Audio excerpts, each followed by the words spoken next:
Hello. Hope all of you are doing well here today on this fine Thursday, or acceptable Thursday, or whatever Thursday happens to be for you. You may notice I'd be skipping that intro music lately. I have good reason for skipping it. But first, I need to find my... There you are. My new setup has made me, as I tend to when I redo these things, is I delete all of the old because I don't really want to build off of stuff that I wasn't super happy with. So got a lot of work to do on that front. And I'm running a little bit late to get the running conversation going here in Discord. So apologies for all that. It takes me a moment or two to get things going, but we'll get running in a moment. Hope all of you are all right. Hey, Gumhook. Welcome. We're mostly just going to dive right in. I don't have a reason not to. Let me share the text in Discord. You guys seem like everything else seems to be working. Welcome to the reading, JK. Good to have you. Boop. There. Yeah.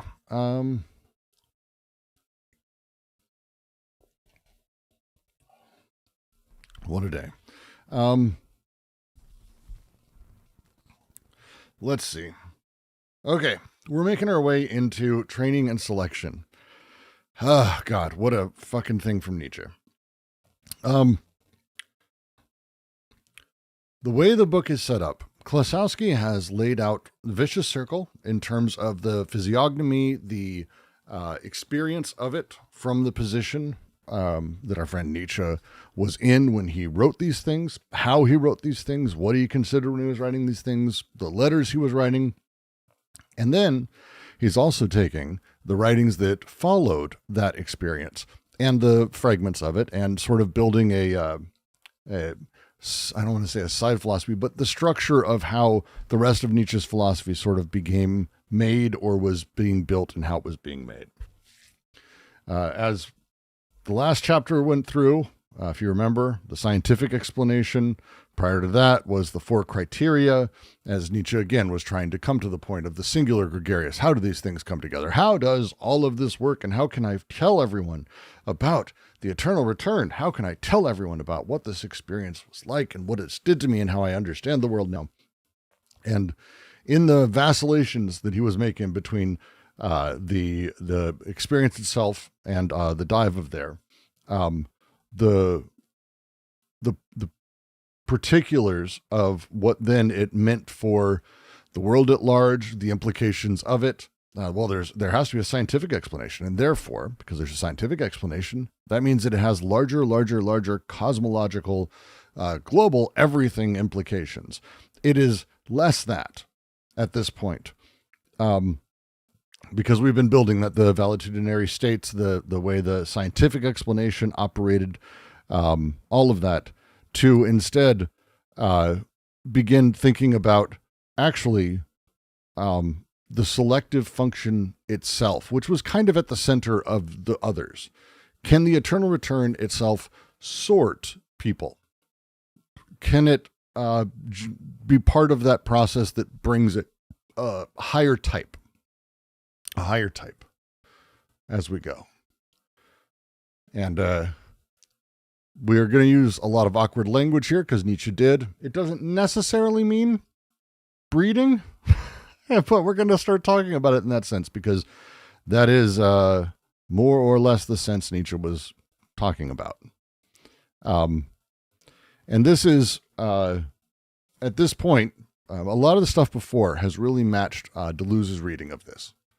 Of Nietzsche, of the eternal return. There have been, minor,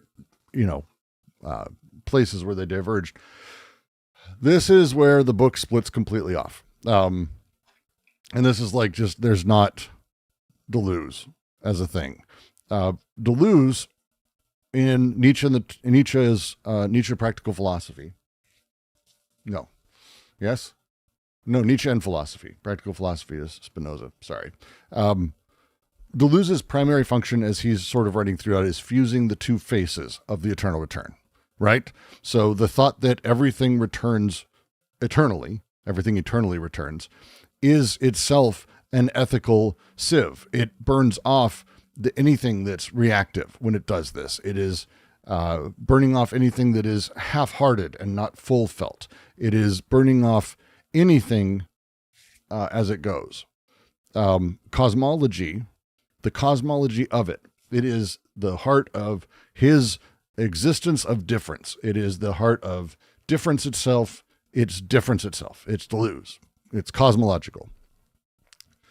Klossowski is at this point, and we've kind of built this up at this point in this section, refusing to fuse these elements, like fully refusing. For Klossowski, the project doesn't really flow that direction, you could say. The stuff that comes out of the return is not cosmic law. In fact, there is no cosmic law. Klossowski doesn't really do that jam. What he's saying is its real source is more applied physiology, which is a term he's going to be talking about, which is Nietzsche's program of conditioning drives, of conditioning bodies, and all of that. So the return for Klossowski within this reading we're going to be going through is pulled into selection as a sign, as a test, not as the ground of it, which is Deleuze's play. Okay? So as we go forward, as we've started separating those and we're going to continue the work, don't collapse those things back together. Even if you've read Deleuze, even if you think it's the best thing in the world, don't do that. What does your shirt say? I invested all my money in GameStop and all I got was this lousy t-shirt. I like it. Let's see. I just realized you guys on, let's see, boop, boop, boop.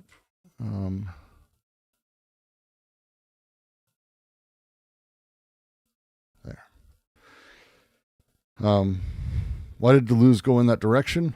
Well, I mean, it fits into Deleuze's corpus a lot better. It's, especially around the time he was writing it and all of that, the way he sees, and I really do love Deleuze's reading, but it's about how difference is fundamental, not identity. And so Deleuze went that way because to him, it's a different thing than how Klossowski has been sort of treating it. On the surface, they seem very similar, and they kind of are, but we are not getting through that as a thing. Like that's not the jam here. Let's see, because we have like the thing that we've been running through as we've started this, and I'm not going all the way back because it makes me go all the way to the other side of the thing, but Klossowski has been building up over the last few pages, and it's been his real big push. Things like how we read this last week, that the master and slave are actually not social positions, not for Nietzsche, but instead they're states that result from a test. That's the applied physiology from right before this, literally at the top of the page right here, that we ended last week on, is this same kind of thing. This is there adherence or loyalty to the sign? To the vicious circle itself, or is it being rejected by it? That it's a selective process, that it's a process of selection, and that it's not a eugenicist breeding that he's talking about here.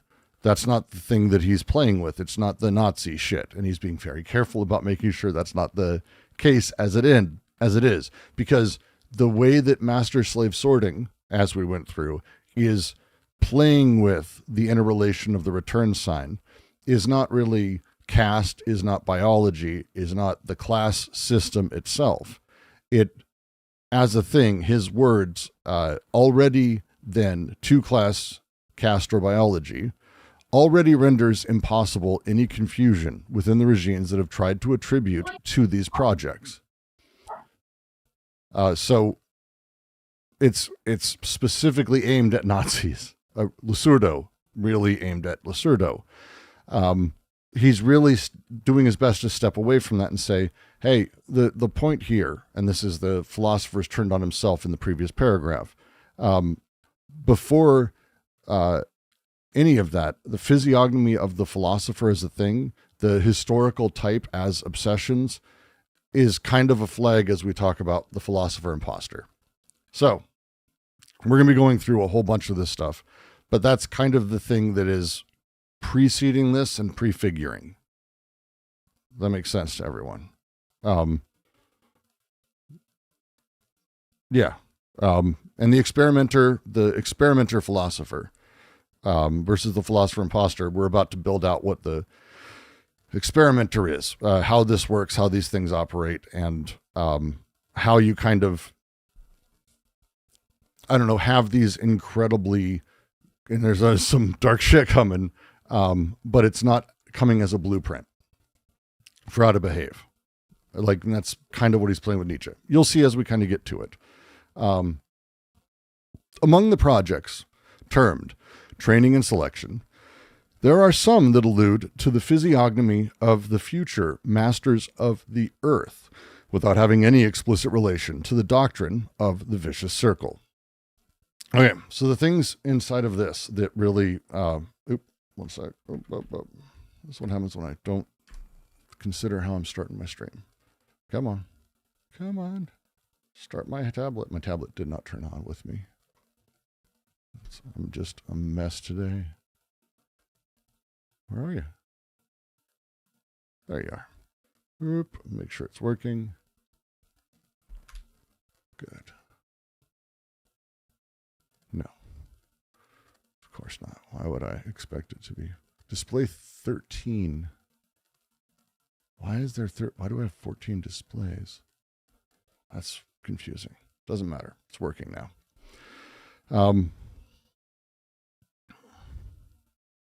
Yeah. All right.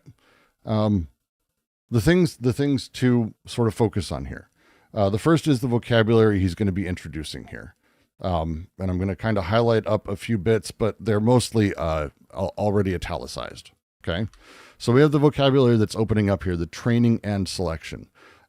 This is Nietzschean. These are Nietzschean terms directly taken from Nietzsche. There's a few things that are worth noting that I think is really interesting about how Klossowski is translating this. Again, Nietzsche wasn't a Frenchman.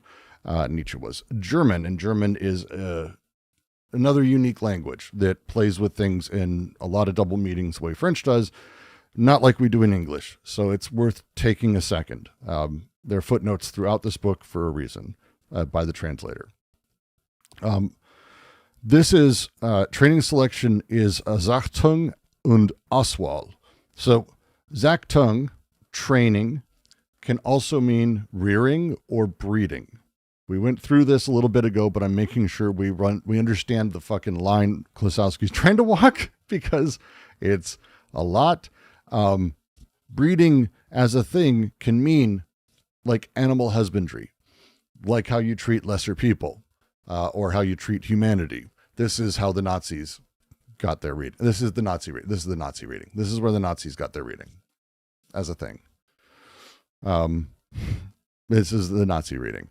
But it's not just that.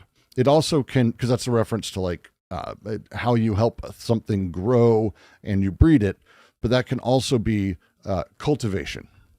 It can be pedagogical. It can be disciplinary training.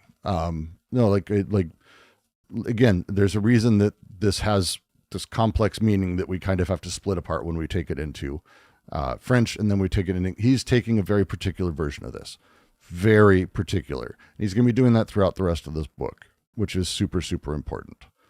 I also forgot physiognomy is the other one that we're sort of going through. Physiognomy is the readable, outward facing part of a thing. So when we talk about the physiognomy of, and again, we're really in the edge of, and it's really complicated to talk about. We're at the edge of Nazis. I don't know how else to put it. And Klossowski is sitting there because what he wants to play with is all of these elements. Nietzsche reads characters and people the way you can read a face for how someone's feeling. That, judging a book by its cover, more or less, as a thing. So the move that's happening here is all of this is getting brought out. Masters of the Earth is, again, Nietzsche's thing, his phrase for the future, the ruling caste of the future within Nietzsche's greater politics. All of this stuff sort of all in. It's a lot. It's a lot. Because what Klossowski's move is doing with these is taking these elements right at that line within the like mass selection of fragments and things that are happening. He is playing with a subset of things and sketches that the future masters are, but doesn't actually mention the vicious circle and eternal return until the end of the bit here.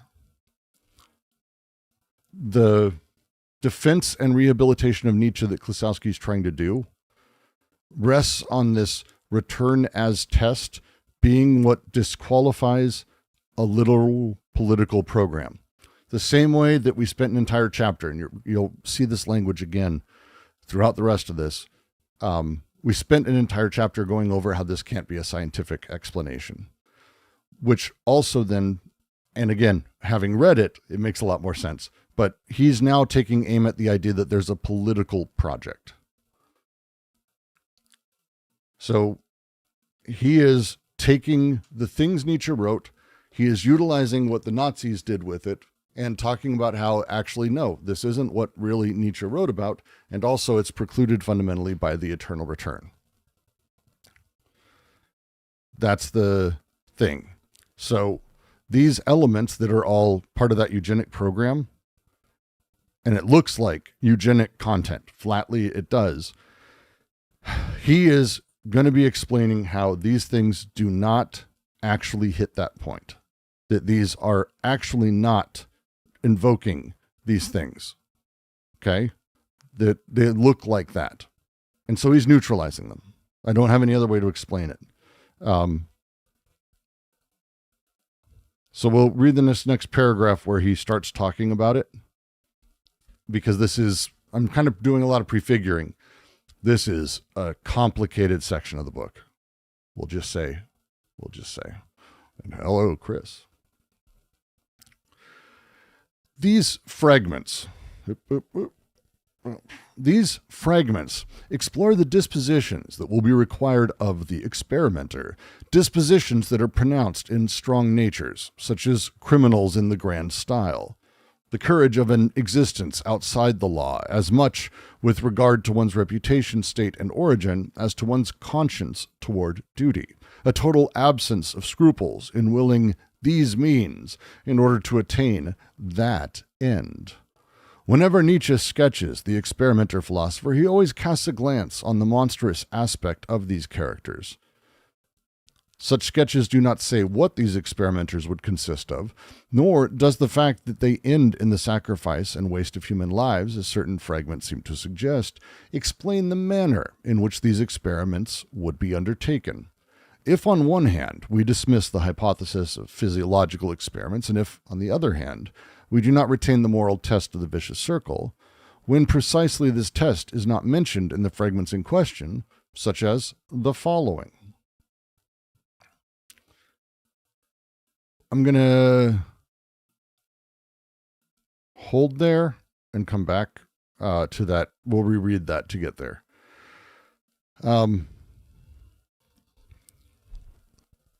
There's so much said here.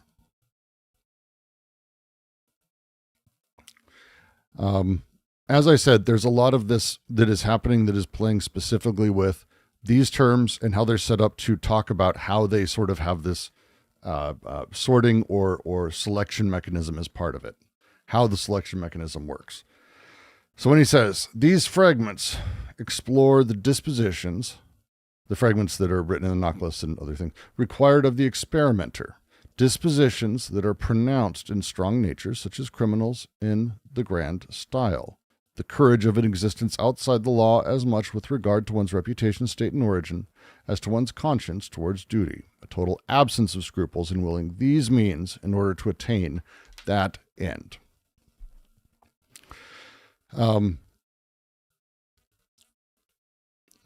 These are the dispositions. Explore the dispositions that we require of the experimenter, right?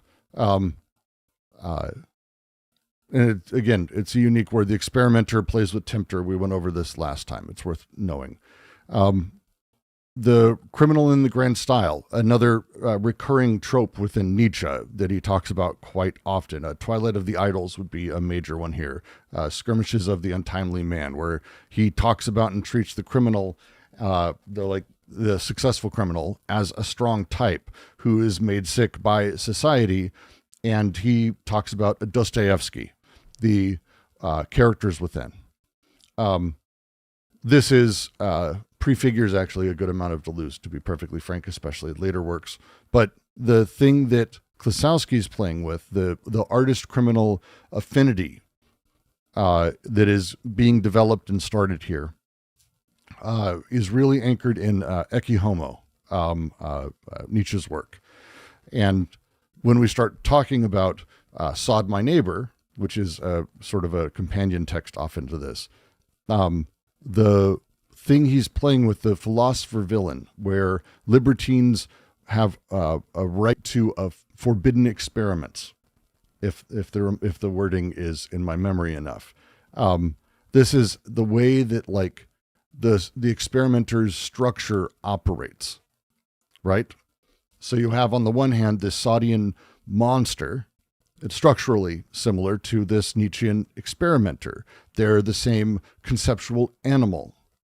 The dispositions that are pronounced in strong natures, dispositions of the experimenter, great criminals, the horrifying people of time. Again, the way that history and the names of time that we have and that we talk about in the past, the way that these things are seen, these all structurally have the same setup. The courage of an existence outside the law, as much with regards to one's reputation, state, and origin as to one's conscience towards duty. A total absence of scruples in willing these means to attain that end. That's the thing. A subject exists who treats other beings as raw material for an experiment, whose only law is the experiment itself. That's the dispositions that he speaks of. Which is in Nietzsche. This shit's actually in Nietzsche.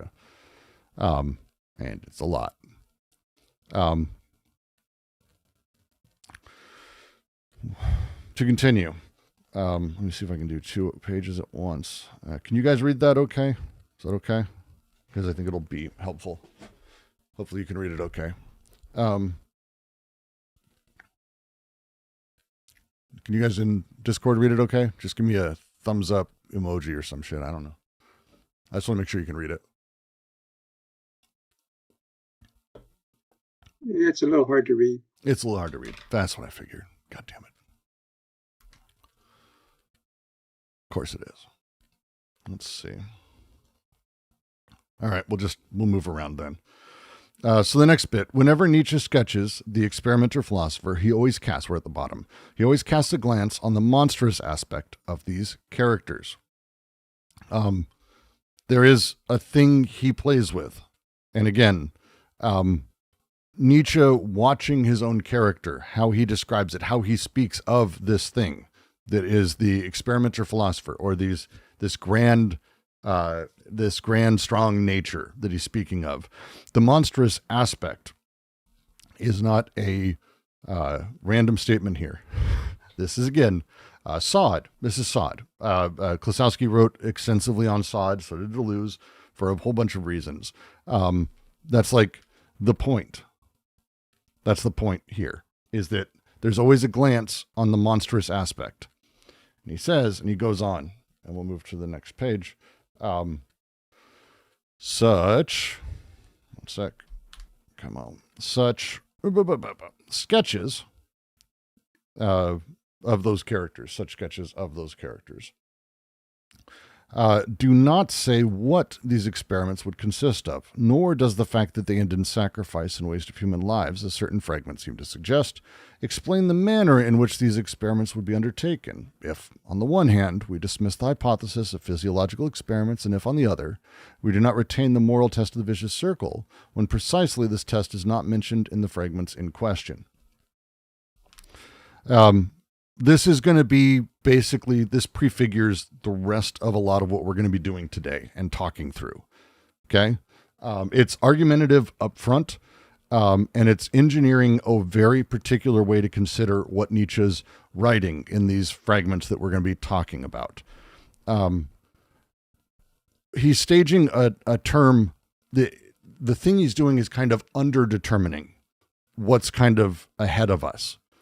He's saying, hey, these things we're going to be reading, and I'm going to show you some. And the way Nietzsche wrote, he talks about fucking sacrificing. He talks about wasting human lives. He's directly addressing Nazis, by the way. He's saying this. Like, yes, Nietzsche wrote these things. Obviously, he did. But they don't tell us what the experiments actually are. They don't tell us how they would actually be run. And then he's going to be doing some things pretty quick here.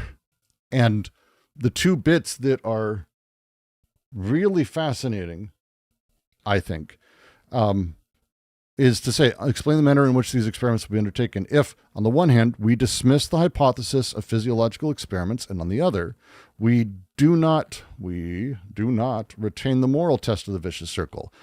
These are two ways that you kind of can fill in the blanks. Okay, more or less.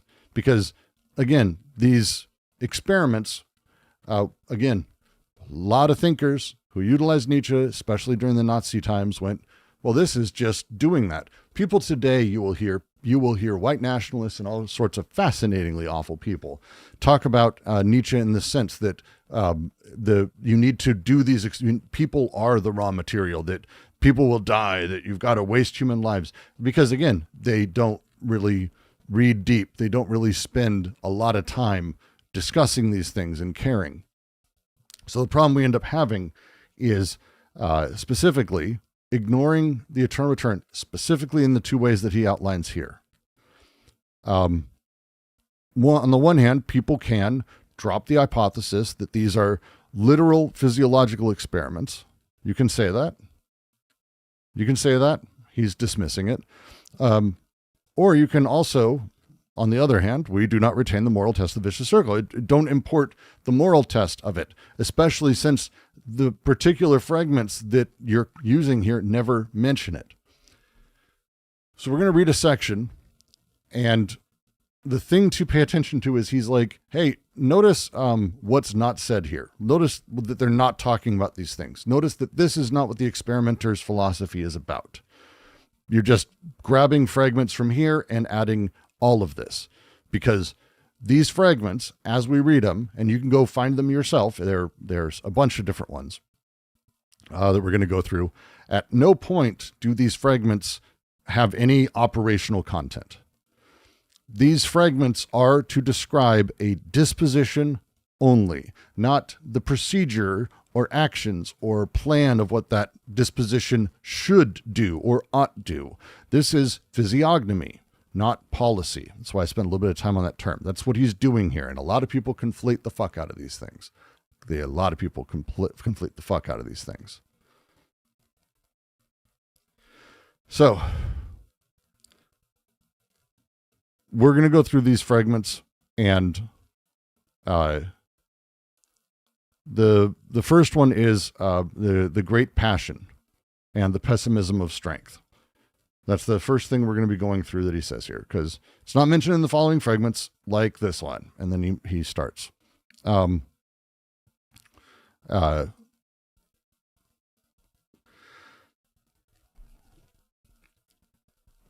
read.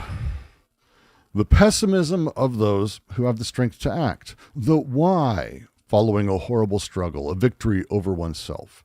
That there is something 100 times more valuable than knowing if we feel ourselves to be good or evil. the fundamental instinct of all strong natures, and consequently more important than knowing if others feel themselves to be good or evil. In short, the fact that we have an aim, out of love for which we do not hesitate to sacrifice human lives, to take any risk, to take on oneself the worst of all evils, the great passion.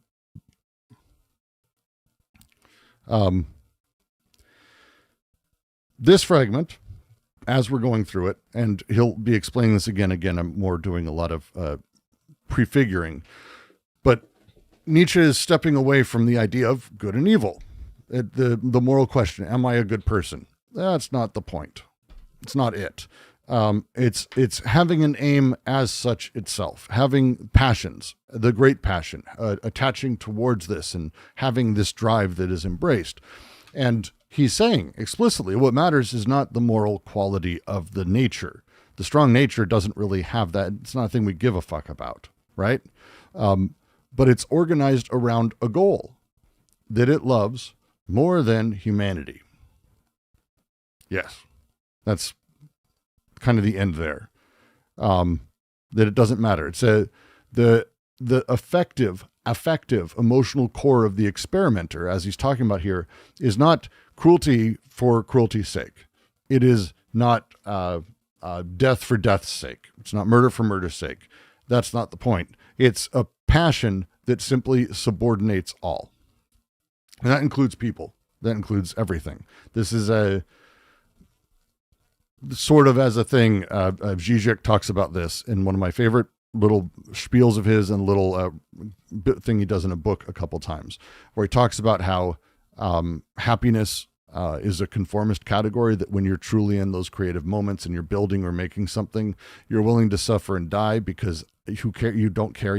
That's what he's saying here. That's like the creative moment, that thing you're driving for is that all else gets lost for the experimenter. That's the thing. All else gets lost. The moral I, or I am good, is a fiction that's laid over a fluxion of impulses and forces. And what's real there is not intention. It is the intensity of it that is experienced. Klossowski goes on. If the meaning of all immanent creation is to break the gregarious habits that always direct existing beings towards ends that are useful exclusively to the opposite regime of mediocrity, then in this experimental domain, to create is to do violence to what exists, and thus to the integrity of beings. Every creation of a new type must provoke a state of insecurity. Creation ceases to be a game at the margins of reality. Henceforth, the creator will not reproduce, but will itself produce the real. This is Klossowski very much advocating his own position here. Let's take a few steps. Because I really like this. It's just very complicated. If the meaning of all immanent creation is to break the gregarious habits that always direct existing beings towards ends that are useful exclusively to the opposite regime of mediocrity, which is hard to sort of argue with as a statement. This is I did a video on sunfish capitalism. This is evolution. It is towards a mean, a medium, an average, a mediocrity itself. And the gregarious habits as a thing direct towards what is good for the species, towards the mediocrity as a thing. And that immanent creation he's talking about here is itself, especially as he says, he talks about the way that it is to break the gregarious habits that direct beings in very particular ways. The integrity of, I'm going to redo how I highlighted this. The meaning of all, stop you. The meaning of immanent creation is to break gregarious habits that direct existing beings towards ends that are useful to the oppressive regime of mediocrity. Then that's the immanent creation, is to break gregarious habits that always direct. Then in the experimental domain, to create is to do violence to what exists and thus to the integrity of beings. Like, violence has to be done to the integrity of beings in the act of creation. Integrity here, this is not saying, oh, your ability to not lie. I have integrity. This is the integrity as in like the self-consistency, wholeness of a thing. So to create a new type, to build something new, to create something new, is to fundamentally deform or shatter that which exists.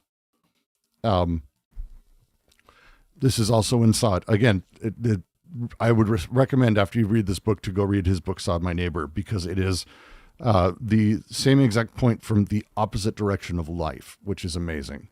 But the whole point is that the philosopher, the experimenter, or even philosopher villain, because it doesn't really matter, is an assault on the integrity of the whole. It's an assault on the integrity of the whole somewhere, because the whole and the integrity of the whole is how we function as a species. It is how the gregarious herd operates. So Nietzschean creation has the same language and structure as Sodian transgression. More or less, that's actually probably the thing. So then he says very, very plainly that the creator will not reproduce, and this last little bit is crazy. I love this fucking book. Every creation of a new type must provoke a state of insecurity. Creation ceases to be a game at the margins of reality. Henceforth, the creator, I'll change colors because I think they're two thoughts, but they all go together. Henceforth, the creator will not reproduce, but will itself produce the real. This is the way Klossowski sees the simulacrum doctrine. It's how he talks about this. Reproduction is representation.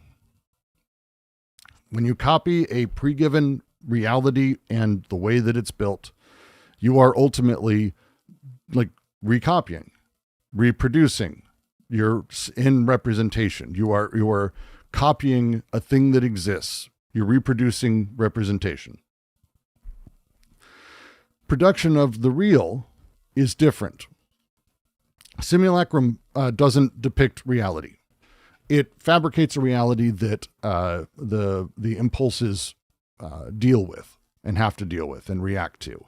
So it's fabricating one. So the experimenter philosopher that he's kind of writing about here, and that he's pulling from Nietzsche, is not someone who describes the world. That's not what's happening. It's someone who's creating it, creating things that literally constitute the new world. So if we go all the way back to chapter 1, right? He talks about the vicious circle being this invented simulacrum, this highest sign. If you remember all of this language, right? It is being made and not diminished by it.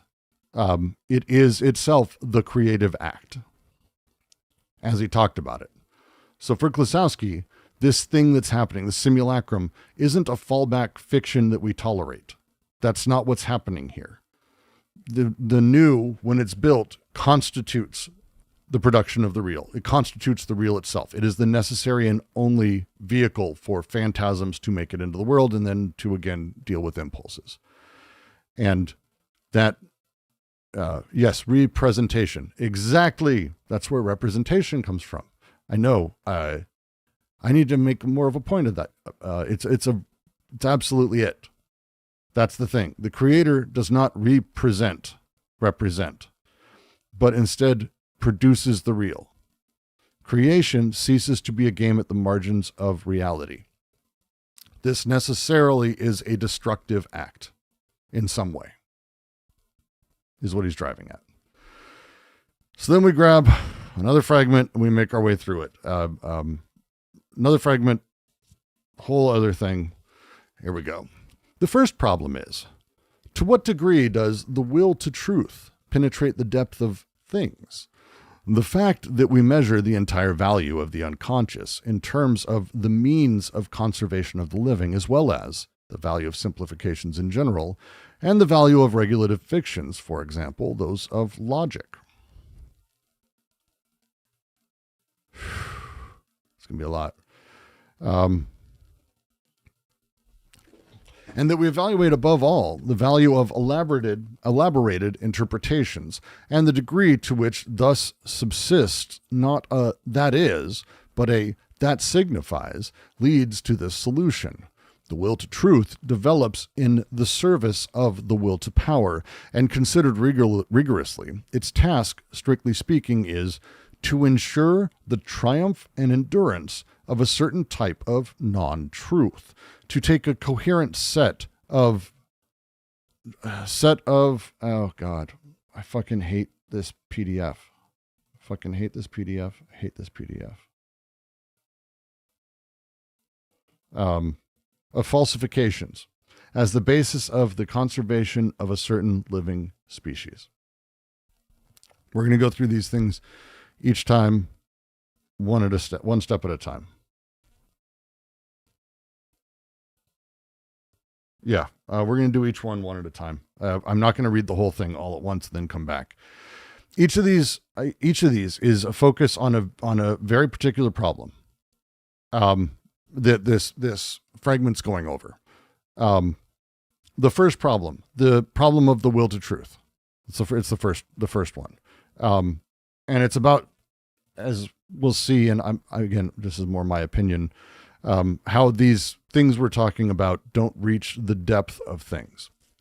So the first one up is the will to truth. The will to truth is the will to truth, not the will to what's real. It is just a will to create the truth, to have the truth, the will to truth. Its job is to keep useful falsifications in place. Right? So that's what this sentence at the bottom here is. We measure the blah, blah, blah, as well as the value of simplifications in general and the value of regulative fictions, for example, those of logic. Part of the will to truth, because it's in service of the will to power, as everything is for Nietzsche. Some fictions have to be there because they work. That's it. And he's not saying the fictions are good or bad, but just that they work. And so we adhere to them. They keep the species going. That's like genuinely all Nietzsche fucking gives a shit about, to be perfectly frank. I don't think I'd say otherwise. He cares only about this. That's all he gives a fuck about. Yeah. It's like discovering physics, for example. Yes, this is the oversimplifications in general, the value of regulative fictions like those of logic. And he goes on, that we evaluate above all the value of elaborated interpretations, the degree to which there thus subsists not a that is, but a that signifies, leads to a very particular solution. Right? The will to truth develops in service of the will to power. Its task, strictly speaking, and this is the point of the section, this is why we're harping on this, it is to ensure the triumph and endurance of a certain type of non-truth, to take a coherent set of falsifications as the basis of the conservation of a certain living species. The useful lie. Hey, I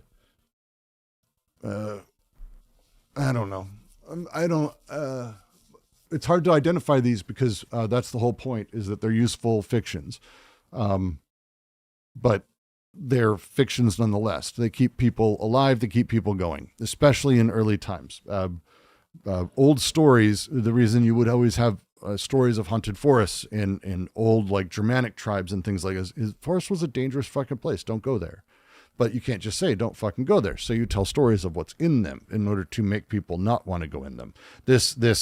These useful fictions, and that's like the most extreme example. The simpler versions of it is we elaborate these incredibly complex rules of how society needs to operate, or for some, what a man is, what a woman is, all of that. Hey, that was useful at some point. Like that was a thing. It was survival was a thing. Having kids kept people going. Tilling the farm, having an honest day's work. All these things kind of helped keep the species going. We have these fictions, and we have them today. They're different than they were. Robert B. It's all about functionality. Yeah, more or less. There's an edge to that because it's not simply a functional view of it. It's understanding that these things can be useful and they lead to the conservation of beings. That's the will to truth, the thrust inside of us. And again, this is not him making an ethical judgment of humanity, but just the push that's happening. The will to power's going. The will to truth is in service of this. And its point is to make sure that the right truths are selected that ensure the survival of the species. Because again, that's the gregarious thing. We're going to be going in because the next one is the will to goodness. There's a lot of wills for Nietzsche. Will to goodness, only in a few fragments, by the way. Also not super catchy. In German, I don't remember exactly what the German was. I just remember laughing really hard when I read it because it just sounds like the opposite of Will der Macht. And then it just sounds like it's loser brother. I can't remember what the word is for it. It's not goodness directly. It's a specific word. Doesn't matter. Second problem. To what degree does the will to goodness reach the depth of things? Which is where we care about being. We see exactly the opposite everywhere in plants and animals. Indifference or severity or cruelty. Solution. Compassion exists. This is going to be the gem I'll just highlight as I go. Compassion exists only in social formations to which the human body belongs and for which living beings have a mutual sentiment, following upon the fact that a greater totality wills to conserve itself against another totality. And once again, because in the economy of the world, happiness would be a superfluous principle. Conformist category. I fucking love the phrasing here. It's why I've always liked that line from Zizek. The will to goodness, and it's not exactly goodness. It's the will to, my brain is searching, compassion. The will to compassion, caring for others. It's the will to goodness. It's not the will to being a great person. No, it's the will to that compassion, goodness thing. That's what this is about. And this is him saying this doesn't really exist in a person. It's not really how it works. It exists between people, more or less. It exists in social formations because ultimately this larger totality wants to preserve itself against another large totality. So when you're out in nature, any plant, any animal has a weird cruelty or severity about it because that's not what it's doing. It's not playing in that same space. Happiness, in this sense, would be like a superfluous principle at a global level, at the level of economy. So goodness or care for others or compassion, it's a mix of those things. Again, we're not going to spend too much time on it. I already am wasting too much time. This is not a thing we care about. But the thing that we do care about is that this goodness is herd internal, and it's herd internal and more bookkeeping social. It is not a feature of the cosmic nature of wills. Third problem. To what degree of profundity does reason refer to the depth of things? Again, depth of things being the focus, depth of things, depths of things.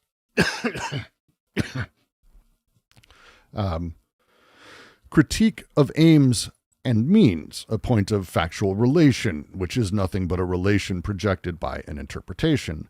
That's such a good line. I almost want to steal that forever. A point of factual, that's so well written, which is nothing but a relation projected by an interpretation. That's such a naked way to talk about this.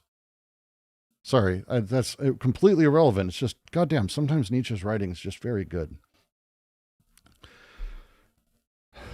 Let me start again. I shouldn't have stopped like that. Third problem, to what degree of profundity does reason refer to the depth of things? Critique of aims and means, a point of factual relation, which is nothing but a relation projected by interpretation.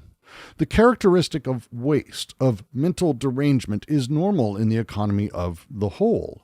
Intelligence appears as a particular form of unreason, almost as its most wicked caricature.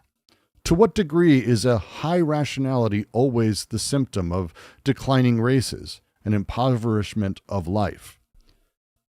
I might be using that later on stream as a line. That's fucking awesome. At this point, I just want to go read more Nietzsche now. That's such a good fucking line. Okay. Kind of the last bit is the setup here.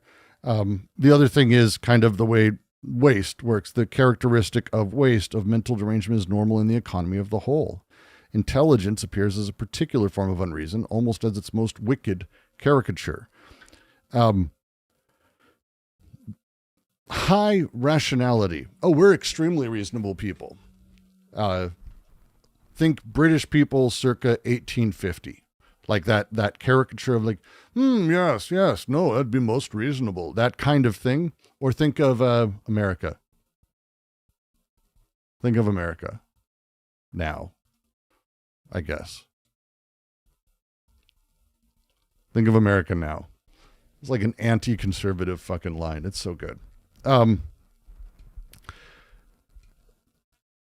Nietzsche is inverting what I think is most commonly seen or understood as like the high point of civilizations, especially by the right-wing caricatures of humanity that exist in our nightmare hellscape.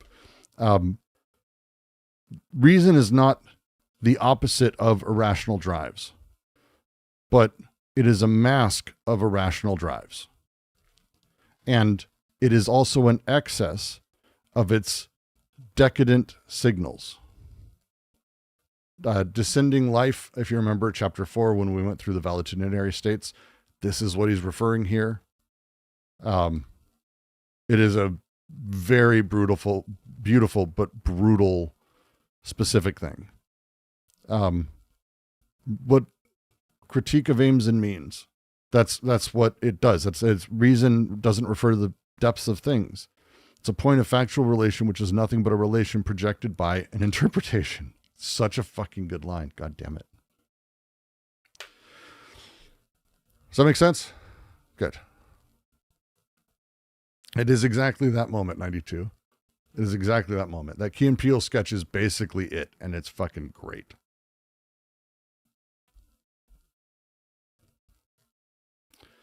Fourth problem. How far does the will to the beautiful extend? Unscrupulous development of forms. The most beautiful are merely the strongest. Being victorious, they stand firm and rejoice in their type. Propagation. Plato's belief that philosophy itself is a kind of sexual and procreative impulse. Okay. This is a lot, but the short version is that beauty is the self-display of victorious power. The triumphant, narcissistic display of it, of its own power. That is what it is. That's it. And from this, it propagates because it has been triumphant. This is that thing. The way that, this is again, Plato's belief philosophy itself is a sexual and procreative impulse. The thought, the system of thought, the beautiful extends only so far as it is ultimately the propagation of that which is successful.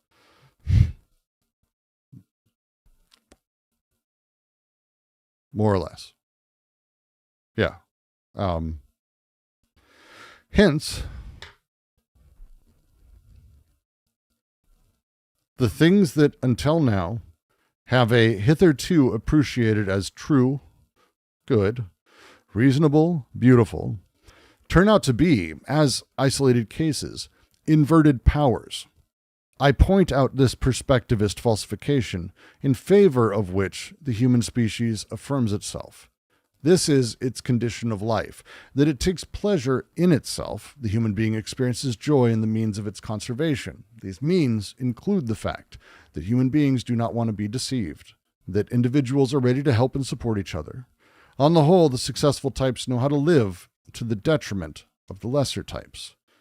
The will to power is being expressed in all of this, with its unscrupulous recourse to the means of deceit, and one can conceive the evil pleasure that a god experiences at the spectacle of a human being admiring itself.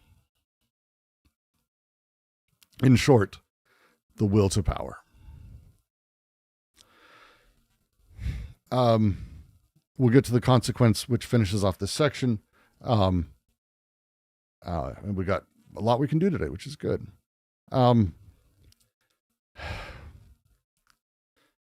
These highest values, the will to truth, the will to goodness, the will to reason, the will to beautiful, these highest things, the things we have appreciated as those, are actually isolated cases. They are inverted powers. They are power. They are the will to power masked. They are the will to power masked. I mean, this is a hello Foucault, hello Deleuze. But they are the will to power masked as a thing. And it's masking itself as a disinterested truth, as a narcissistic self-display that we mark as beauty. It's herd preservation marked as kindness. Kindness was the word I was looking for. Kindness. It's not goodness, it's kindness. The will to kindness is what he's talking about there. The way humanity exists, this is our condition of life. We can only affirm by falsifying. Again, it's a lot to say in a sentence, but that's kind of the thing. We can only take these survival fictions that we've talked about now. He's gone through a few of them. Klossowski's touched into them. Hopefully you can extend it a little bit more even. But that's it. We need the perspectival falsification. We need to take these survival fictions as truths.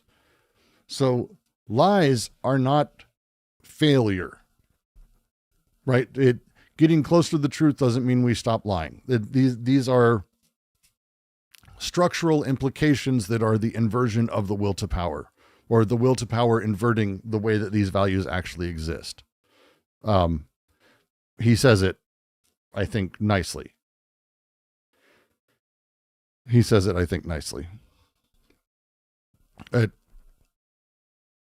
Failure is the condition of life. This is the condition of life, that it takes pleasure in itself. The human being experiences these things, all failures and inversions, and ultimately successful types know how to live at the detriment of lesser. That's the jam.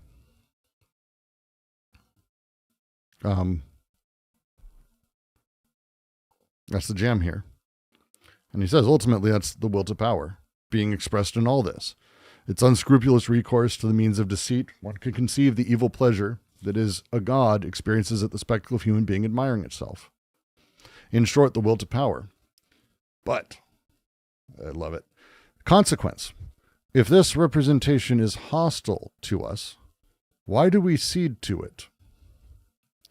The beautiful simulacra are ours. Let us be the deceivers and the embellishers of humanity. In fact, this is precisely what the philosopher is. And that's Nietzsche. That's not even Klossowski. That's just like really, really good Nietzsche. It is really good Nietzsche, by the way. It's just very good Nietzsche. So let's bring it up. It's okay. It's this last little section here. This is the jam and the only thing we care about for the next few moments. The world exists as it is. We have falsifications, simulacra everywhere. We live within comfortable lies. The solution is not to find the truth and bring the truth to the masses to wake them up. That's not the deal for Nietzsche. It is instead not a question of that we obey lies. The question is who makes them. The question is who makes them. You can suffer this world of simulacra passively. You can do that. You can let the herd's fictions rule you. And it's weird that people let that happen. Why do we cede to it? The beautiful simulacra are ours. Let us be the deceivers and the embellishers of humanity. That phrasing, we can do that. We can build. This is the philosopher imposter. And imposter is such a negative phrasing with it. A lot of people, I have no doubt, went, no, imposter, probably a very bad thing. The imposter is the wrong one. That's not the gem here.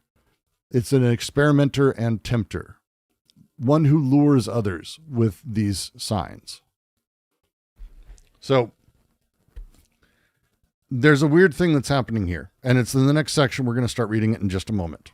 We're just going to take a moment, and I'm going to ask if there's any questions first. Make sure that I'm still streaming, because there's very little conversation happening, and I want to make sure that I'm not disconnected. Because we're going to be talking about what the simulacrum of the imposter philosopher is, how it operates, how it works, and what it does. Okay, YouTube, I can't tell.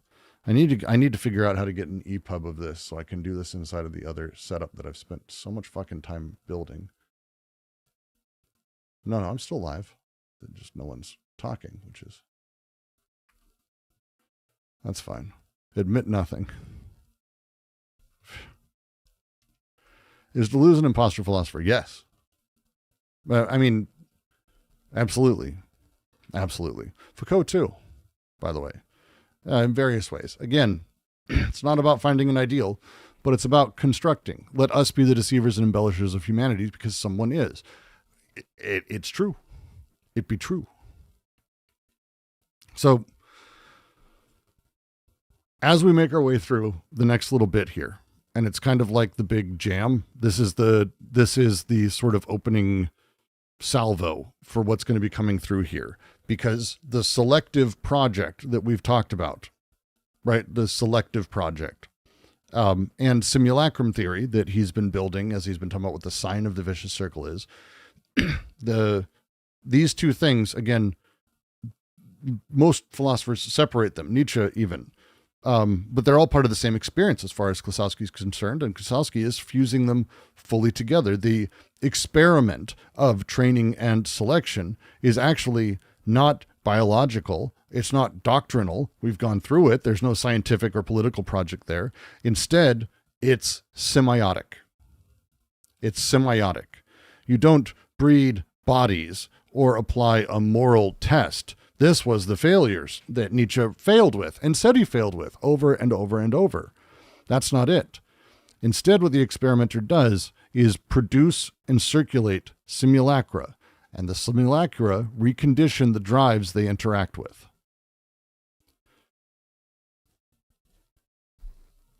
This is why all the way back when we were first talking, and earlier in this section, Klossowski said it a few times. He's talking about the experimenter in this way, the philosopher experimenter here. And he said things like that these fragments don't say what the experiments would consist of. We've taken that and we've added this layer to it. I mean, he's shown that they don't say that, but there's another side of that, because the experiment was never about a procedure on bodies. It never touched that. It's always been an experiment and a procedure on signs. That's the deal that we're driving at here. Cool?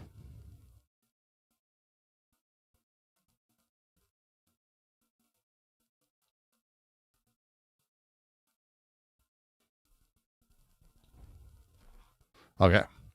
Then I'll continue to the next little bit.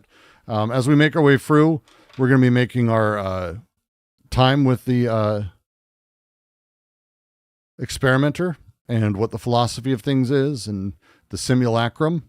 And again, the simulacrum in the non-Baudrillardian sense, in very much the Platonic sense, as read by Klossowski and through Deleuze, and also through Klossowski again. There's a section in the the Columbia edition of Logic of Sense in English that has two extra essays in it. One of them is about Klossowski and the simulacrum. Also, the other is Klossowski and the phantom. These are incredibly important to read. If you ever get a chance to, highly, highly recommend it. But that's kind of what we're going to be doing. We're going to be playing through that and grounding ourselves in a really odd, interesting thing, which is applied physiology, which is odd. It's going to be odd, and it's going to be fun. I like this next little bit. To be fair, we must first of all emphasize the shocking nature of this proposition. The simulacra are ours, let us be the deceivers and the embellishers of humanity. This is what all potentates worthy of the name are supposed to say. But Nietzsche now wants the savant to speak this kind of language. In this sense, he is taking up an occult conception of political mystification and making it pass into the hands of philosophers. According to this esoteric tradition, which goes back to the Sophists and passing through Frederick II of Hohenstaufen, continued up through the encyclopedists Voltaire and Sade, one demystifies only in order to mystify better. Which is a great line. Although this program was initially tied to the exercise of power, it here becomes a rule of thought, a metaphysical conception, a judgment concerning the economy of being, and therefore human destiny and behavior. It is not simply a matter of destroying the notions of the true and the false. It also concerns the entrance of obscure forces onto the stage through the moral ruin of the intellect. So good. I mean, it's just so good. The phrasing, let's start with the wonderful exclamation from the Nietzschean piece that he's pulling back here. The simulacra are ours. Let us be the deceivers and the embellishers of humanity. So who says this? This is what all potentates, all rulers. This comes from the Latin term potesta, the legislators, the particular certain kind of power. When we say people who are in power, like, oh, the king is in power, the president's in power, oh, we're electing them to power. That's that kind of power. It's potestas. Potentates are people who utilize potestas. That's the thing. It plays very specifically. It's institutional power. It is sovereign's power as a thing, right? This is not the force of things. It's unique. Potentia is physical power. Yes. The capacity for power as well. Potentia, the potential energy, is directly from the same language. So when we say things like, we have the maxim that the highest values are fictions, right? Which we've talked about a little bit. But that's basically what he's saying. The highest values, the things that run everything, are fictions. So let us fabricate them ourselves. I fucking love this idea. But the thing is, that's the secret of the rulers historically. Historically, people think, and people now live even within capitalism, think that the power of the rulers is the ones to hand that down. Again, conservative mentality, America. I know where I live. It's the way it works. There's a lot of countries, though, do the exact same thing. But this political secret as a thing needs to be handed to and savant is a very particular term here. It means scholar, the men of knowledge, the men who study, the men who follow a singular passion to understand things. That's what savant means here. It's a French term. Very, very annoying that it has the connotations it does. It's not wise man. Think really good scientist or academic, but not academic with the rest of that. It's the person who does that, right? The figure of the truth seeker, more or less. But that we should And that what should be done is that it's not the king who should be the one doing this. We need to be instead passing these things over to the truth seekers, the people who care about these things, the philosophers of this sort. And you should adopt the grammar of the manipulators, because someone going to be manipulating might as well be people who give a shit about things instead of doing it for their own power. Kind of the idea. The occult conception of political mystification making it pass to the hands of philosophers. I'll get to that, because the important phrase, this esoteric tradition, and he goes back through one demystifies only in order to mystify better. It's kind of a mini genealogy of this idea. You start with the sophists, right? Which is, old Greek shit, where we have rhetoric and persuasion that are ultimately uncoupled from truth. The debate bros, debate perverts today, right? This is very much that same mentality, and sort of where this starts, this foundational fiction that is built inside of that. It's not about truth at all. It's rhetoric at the center. Frederick of Hohenstaufen, from my notes and things, there's a huge heretical story that he issued a thing from his court about all the gods being deceivers, basically. He really, really went against the lies of all of the major religions, Moses, Jesus, and Muhammad. That's the thing he did, more or less, as a thing. Ultimately, it's a long story. Like, again, I tried figuring out who this was. I have in my notes that I think it's bullshit. I think the story is a lie, but it doesn't matter, because he's talking about, again, it's a lie. Hey, guess what? The lie doesn't matter. Did you realize that from this fucking paragraph that I'm reading about how lies don't matter? It's a really interesting story, but it's, I think, bullshit. And then the encyclopedists and encyclopedists, Voltaire and Sade, who you should go read Kindness, Coldness and Cruelty, or Sade, My Neighbor, which is great. These are Enlightenment-ish figures around this. And the way that they talked about it is that we had superstition and religion, but we have reason now. That's what Enlightenment was about. We have reason, and reason unmasks superstition. And Voltaire said things. His famous line is that if God didn't exist, it would be necessary to invent him, which is a fucking great line. But again, it's revealing something.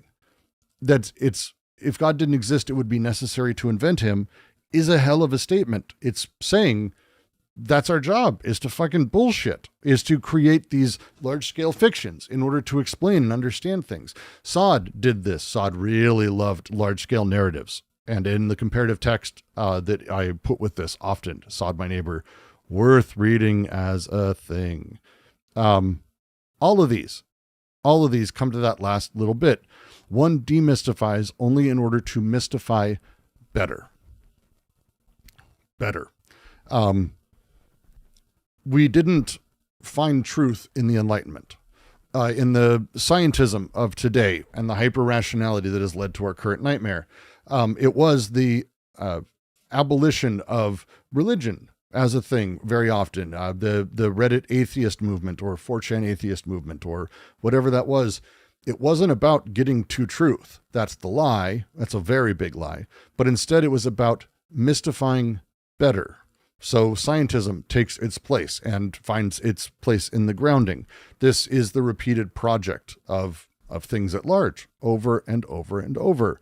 And this is, the term is an esoteric tradition. Esotericism is, this is going to be a really big, like Straussian, Leo Strauss, Persecution in the Art of Writing is a really wonderful book on this. And I think it's worth reading against this, just as a thing. If you ever get a chance, it's really worthwhile, because the truth fiction distinction the esoteric model is dependent on that. It's this idea of we necessarily create mystifications to cover up for a world we cannot fully understand or comprehend. I'm your favorite esotericist. I technically can't be because I don't believe in the truth and falsity distinction. So that's a trouble with that. Because the esoteric tradition is that you just demystify to mystify better. So you have a very particular view that there are truths and there are mystifications, and you're demystifying, you're going through that process away from mystification towards truth and enlightenment in order to mystify better and cover it back up. This is a very, very particular move. And again, Leo Strauss carries this forward. It's an interesting read, worthwhile. But he continues, and this is kind of the important thing that counters a lot of what I was just talking about, because again, I'm just trying to explain what he's talking about. Although this program was initially tied to the exercise of power, you know what? I'm going to move up the page, because I hate when I have to look down like this.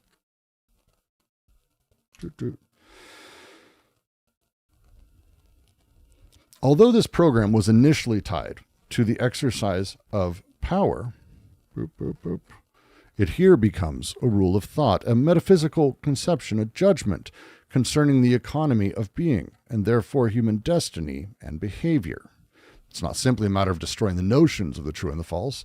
It also concerns the entrance of obscure forces onto the stage through a moral ruin of the intellect. And it's going to be carrying us forward for a little bit here, so we'll spend another moment on this. Especially the second part, which I'm outlining in a different color for a reason. Within those who control, right?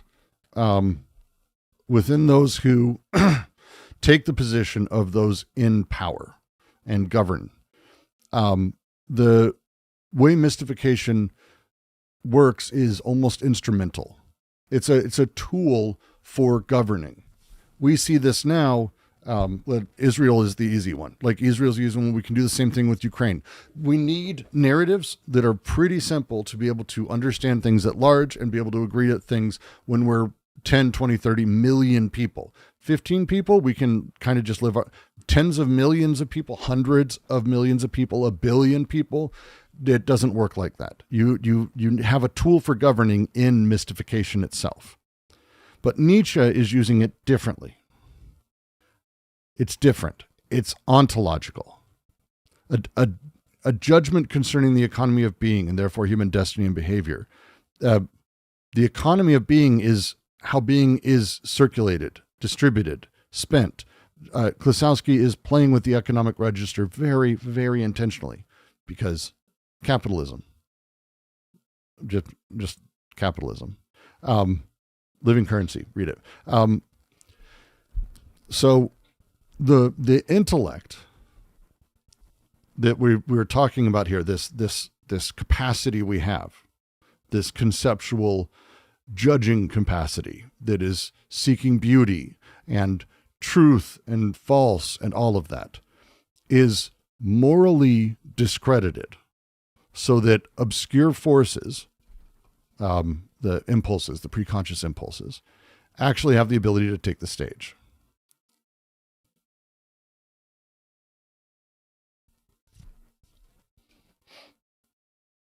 That's the thing happening.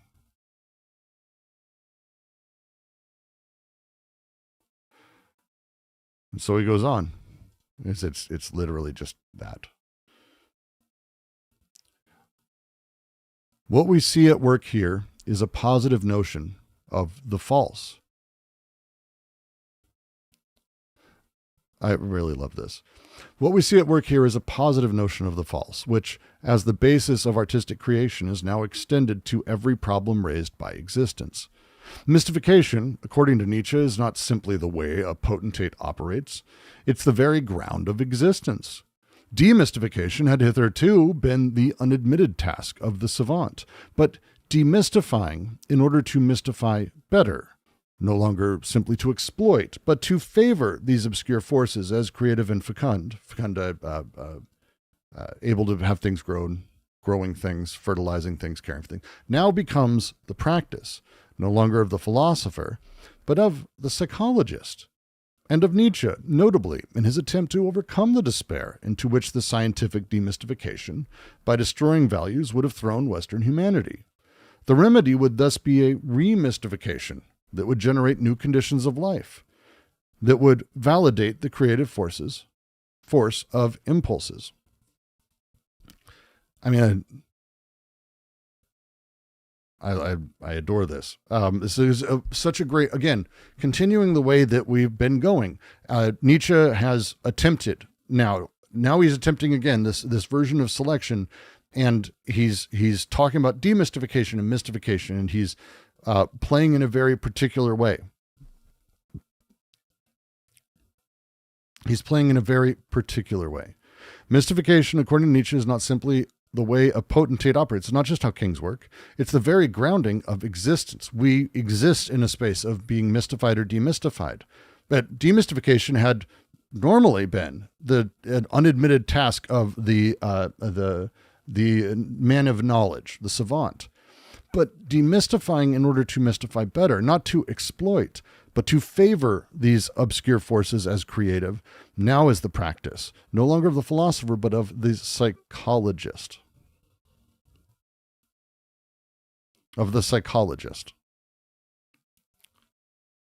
That's the relocation that's here. Nietzsche's self-description in Beyond Good and Evil of psychology as the queen of the sciences. He talked about this. Another writer I go over talks about psychology and psychotherapy quite a bit. Quadrant de said Edward Bernays moment.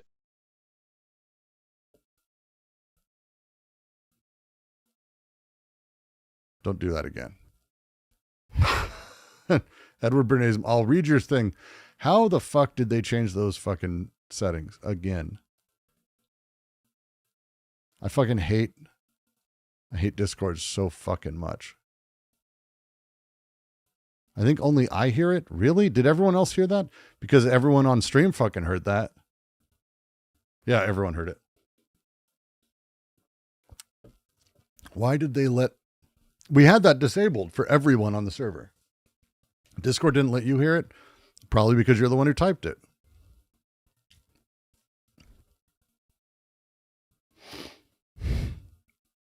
Yeah, everyone heard it. Everyone's confused. Discord, once in a while, does this great thing where it takes all the permission settings and it goes, oh, these used to be a thing. We're going to move them here and undo all of whatever you had. And that was text to speech. So I've now had to redisable text to speech within Discord. It's not even like a good AI voice. That's how frustrating that is for me. It's like the worst of the worst. It's a little endearing, but it's not like it's the good Stephen Hawking voice. It's the shitty, like, Amiga text to voice thing, which I hate. Annoying.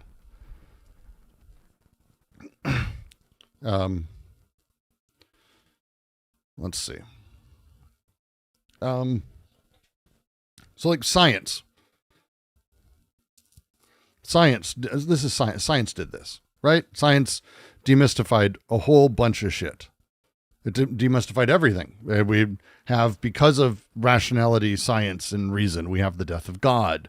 We have the dissolution of values. This left the West in fundamental despair, right?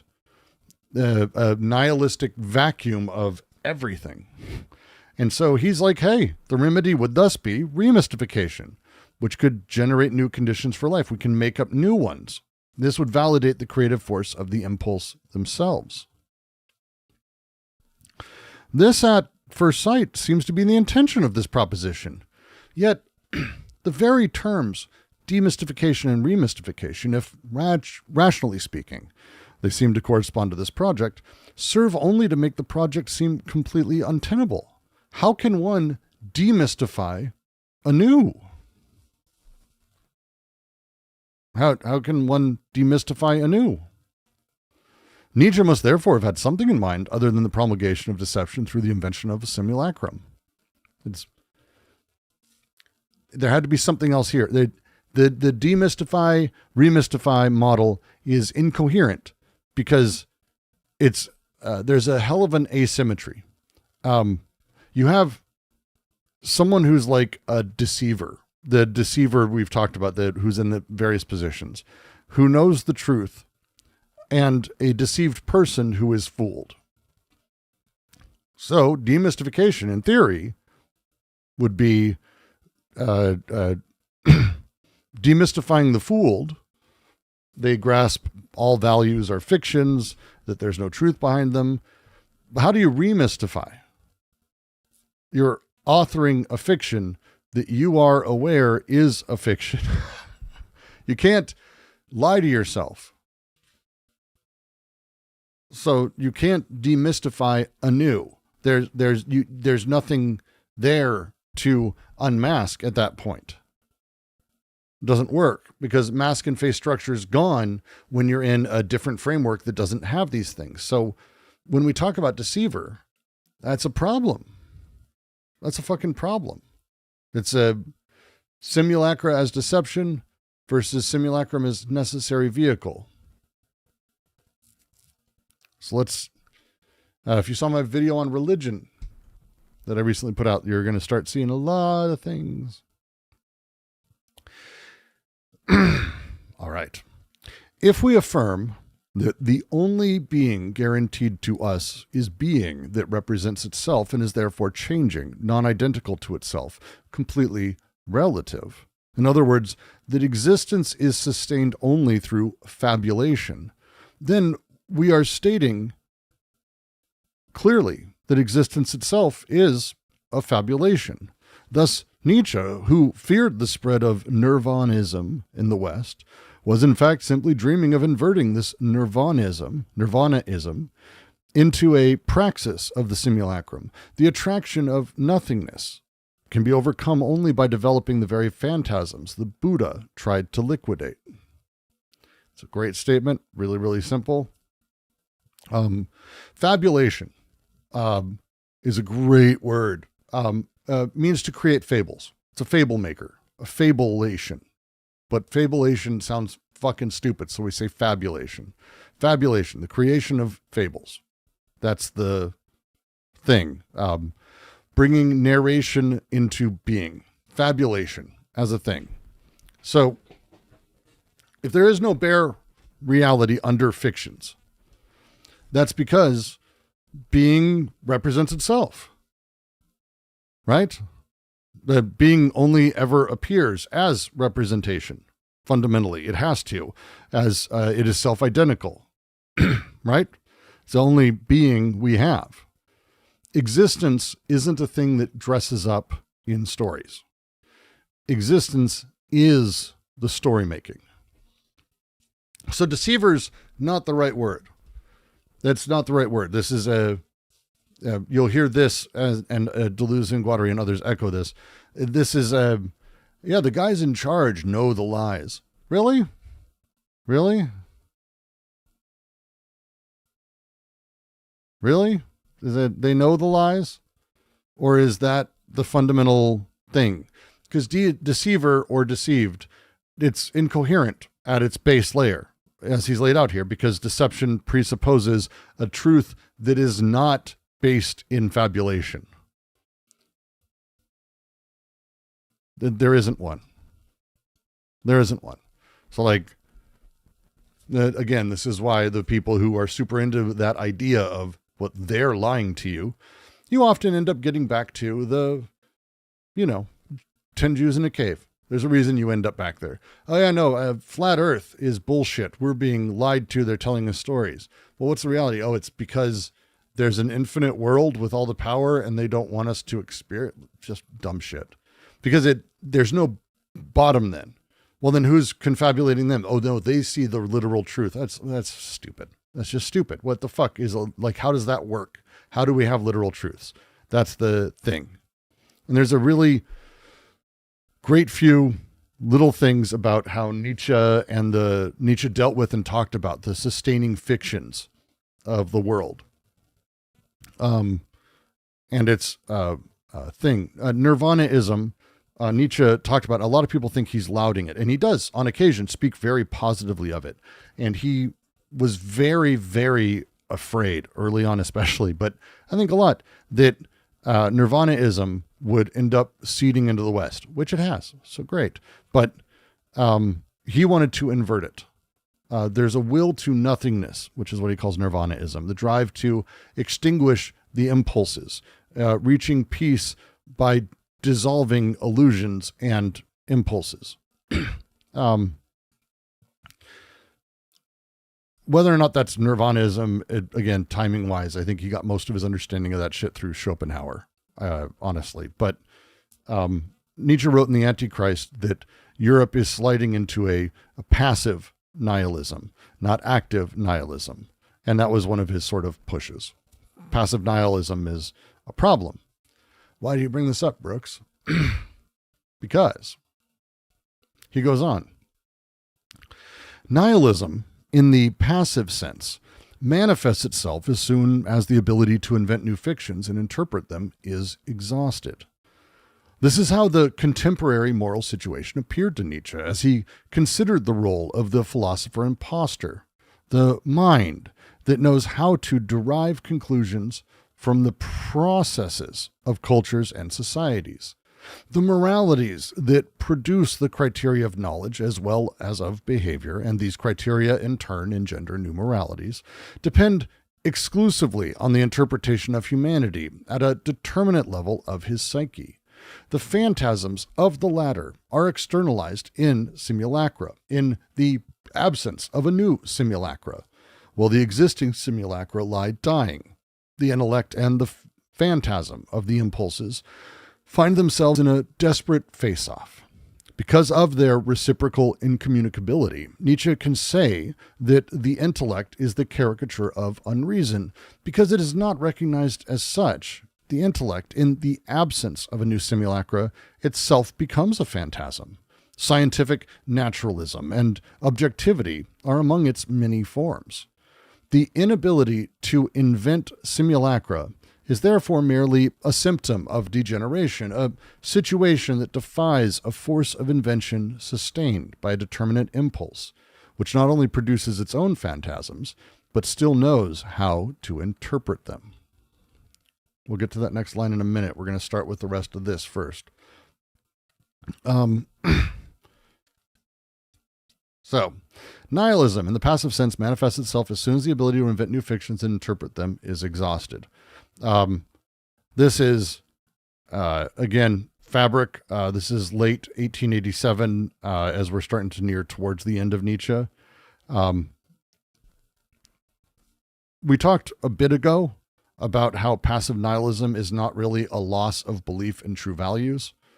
That, as Klossowski wrote about it, it's the exhaustion of a capacity, the capacity being exhausted. The capacity is that to fabricate and interpret fictions. So health is really measured in this case. Remember, if you go back to the valetudinary states, health in that sense is measured by the power to make and read simulacra. It's not really about the possession of truths. That's not the jam here. That's not the jam here. And so that's the start. This is how the contemporary moral situation appeared to Nietzsche as he considered this philosopher impostor, this creator of simulacra, the creator of concepts, as others might say. The moralities, come on, pen, boop, boop, boop, boop, boop, boop. The moralities that produce the criteria of knowledge as well as behavior, and these criteria in turn engender new moralities, depend exclusively on the interpretation of humanity at a determinate level of his psyche. The phantasms of the latter are externalized in simulacra. Just real quick, Klossowski's semiotic structure is that the impulses give way to images. Images are non-specific, but they are kind of the collective grouping of all of those made image. And we then turn those phantasms into words. The words are simulacra. That's the jam there. That's the thing he's pushing for. So when he says here, the moralities that produce the criteria of knowledge as well as of behavior depend exclusively on the interpretation of humanity at a determined level of his psyche. And then he says, in the phantasms of that latter are externalized in simulacra. This is a circuit that is sort of at play here, and it's what we've been building towards. I'm going to kind of doodle it for a second on my screen. I don't think you guys are able to see this it's very frustrating. I'm going to talk through it, so it's fine. Just wish I could. The way to think about this, right, is you have the phantasm, which is, again, the image produced by these things, the mute, intensive, incommunicable image of impulses that exists at the depth of essentially your soul. That's at that level. The phantasm becomes externalized as simulacrum here. Right? And what that does, the simulacrum is the communicable sign that stands in for the phantasm. This is, again, his semiotics. But that simulacrum is unique itself because it kind of becomes more or less criteria, things that are examined and judged against. It's kind of the phrasing he's got here.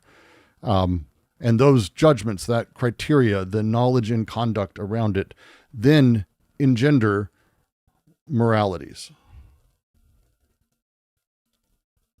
And the moralities that are then pushed on people create impulses, which then blah, blah, blah. And we have the circuit. That's kind of the way I'd phrase it, right?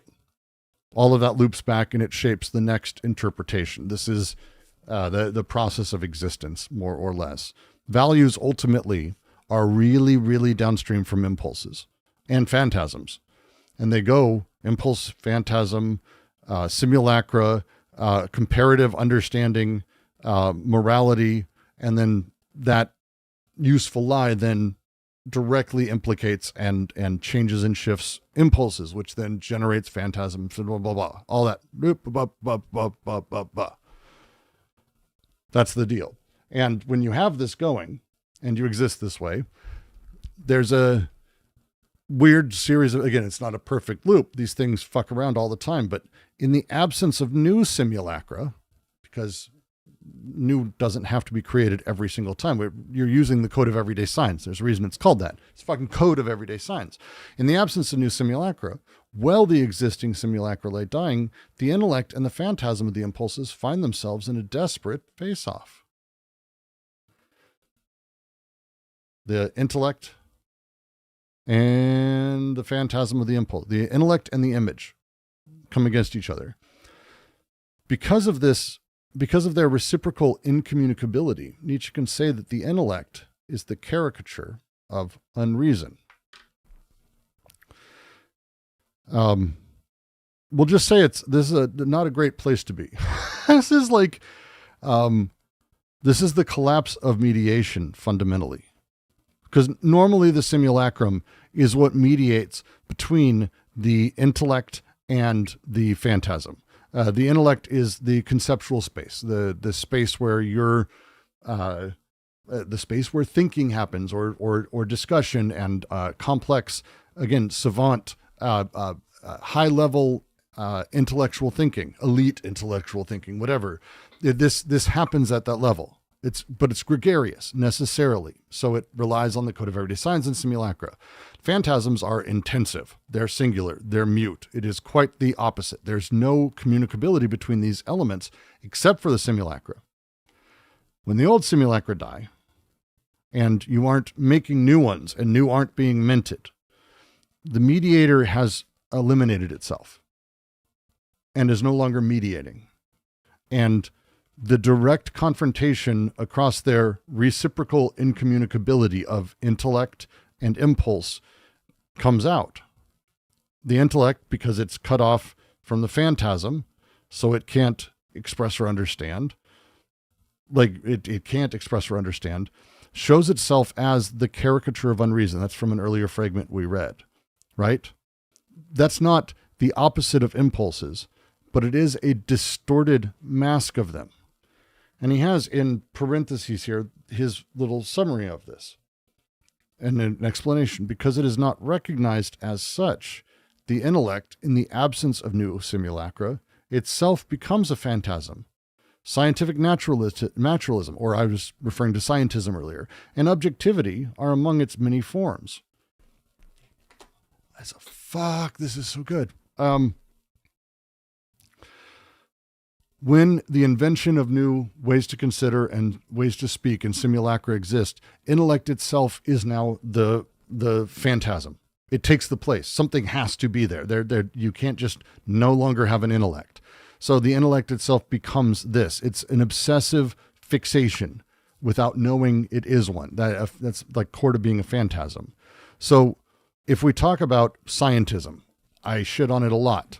It's great. It's the self-image of society's science. Oh, my favorite line, because science said so, is such a fucking awesome way to communicate not what science is. And that's the jam. People will say that. People say that shit unironically now because that's what science says. Okay. That's not how things work. But it is a scientific interpretation of the world, and maybe the poorest meaning at the same time, because scientific objectivity is a simulacrum that has forgotten it's a simulacrum. It's a simulacrum that's forgotten it's a simulacrum. So it's playing a different role. And this is like the fundamental critique that we're going to be driving through. We've got time. We're doing it. Of the reality principle, which Klossowski is just about to dismantle pretty significantly. The inability to invent simulacra is therefore merely a symptom of degeneration, a situation that defies a force of invention sustained by a determinate impulse, which not only produces its own phantasms, but still knows exactly how to interpret them. The health index is not about truth. That's not really what we're pushing at. He's refined it significantly here. It's instead about inventive power. Inventive power. The inability to invent simulacra, that loss is unhealth. That's the thing. A strong, determinate impulse that produces phantasms and knows how to interpret them. You can make simulacra and you can read simulacra. That's great. But degeneration is the loss of that doubled capacity because they come together. And this is more or less redefining in a big way that idea of demystifying or mystification that he said was the experimenter philosopher's task. He's been pushing that. Like that's what he's been pushing, right? That's the double capacity. It's now adjusted down a bit. So he's refining it and saying, as I take it, it's not a goal to mystify, to deceive. It's not about deception here. It's not to discover already known things. It is to be the site of a force of invention that is potent enough to manufacture and decipher new simulacra when old ones are dying. You are the fecund. You are the ground in which this stuff can grow as the old ones die.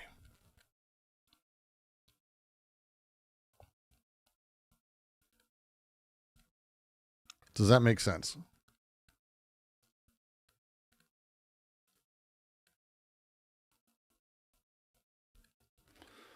I see JK typing.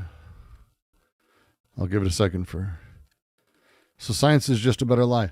Science is a lie that doesn't know it's a lie. Science is... So science is a process. Science isn't this. Scientism, the reliance people have on, well, this is what science says, or facts before feelings, all of that shit. I mean, this is the Humean critique made like to its logical extent, I think. But That's not how that works. If we aren't building new ways to interpret and understand things, if we aren't inventing and creating new things as the old system dies, and this is, again, the lament of God is dead, not a celebration, a lamenting of God's death. God gave meaning in extraordinary ways to everything that humanity does. Like extraordinary meaning. The kind with which you would have hallucinations of God on the fucking battlefield that would make you keep fighting and die for king and country. Like crazy ways that it helped. The loss of that is not something to be celebrated in and of itself. It's an awareness that, wait, what is then our meaning-making mechanism? And we've been watching Nietzsche fight this, as he has kind of had this moment of realizing through his experience at Silmarie, the way that sort of experience works, the lived death and multitudinal death and constant death and then rebirth of oneself that has forgotten that they are being reborn in every single moment. How do we find a way to understand this without the base of God, without the meaning of God? How do we do that? Well, we don't. Is what's happening. That's kind of what Klossowski, he's like, we're not doing that. That's the problem. Now, those old lies, those old simulacra were just incredibly useful and powerful. But as the old died and new are not showing up, instead what happens is you kind of compress experience. Whereas the early Enlightenment thinkers like Leibniz, who invented calculus, I would argue the dude is probably a decent mathematician. That's someone who lives inside of logic. Spinoza, same kind of thing. They relied on God. They weren't lying. They weren't like, oh, I don't believe. No, God at the center that made so much matter. But as that goes, that part is gone. That part of the lie. It's not really a lie. That's the point here. That simulacra, that ability to communicate this unspoken, complicated thing is gone, and we've replaced it with nothing. Who will take his place? What will we do now? We are living in his entrails. What will replace him? This is Nietzsche's lament about God. This is the point. So what do we replace it with? Well, we're not. And scientism is where it's at. All these things are where they are now. And that puts us, it's always good to have you, JK. It always puts us in a place of like, what the fuck do we even do? Well, we've moved simulacra into the space of phantasms and not even noticed it. So he says, and this is like if there's a capstone line, no, I'm going to move it up. I'm going to move it up because we're going to take a moment on it.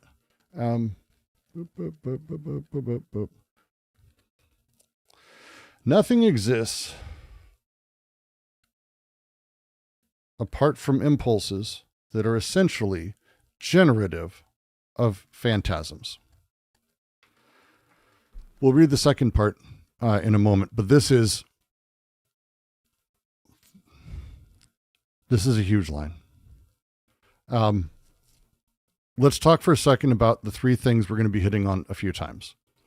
Simulacrum, impulses, and phantasms. For a second about the three things we're going to be hitting on a few times. Scoft, you're going to have to mute. Impulses and phantasms. Thank you.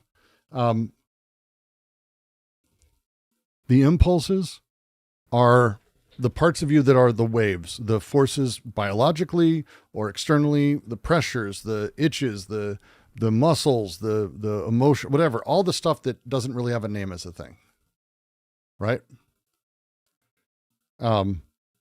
That generates phantasms.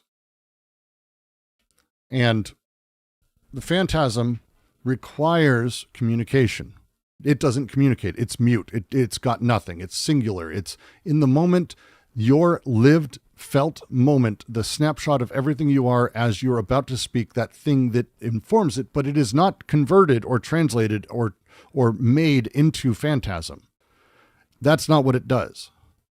He's going to say that in a second, but the phrasing is important.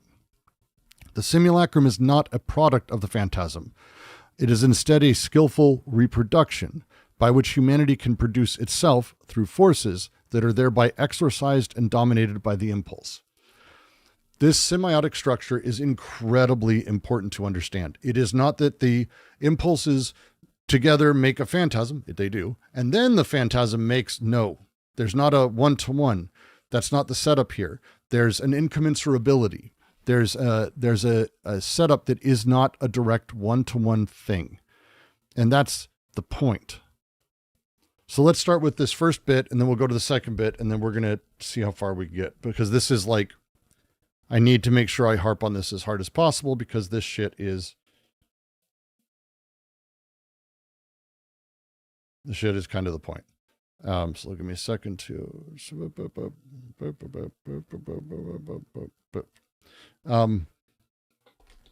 Okay.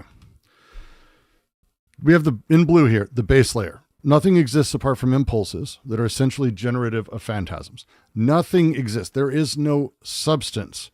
There is no thing. There is no subject. There is no ego. There is no person under the impulses.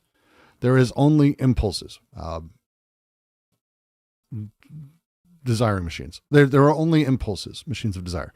And these things are essentially generative of phantasms. Phantasm is not an accident. It is not a malfunction of it. It is not a side effect of it. The phantasm is what impulses do. The way that all of the different minor vibrations and energies of the ocean produce the waves that you're looking at. There is no wave that is in the water. That's not how it works, but all of those impulses that generate that, this is what they do. This is what they do. It is an automatic product.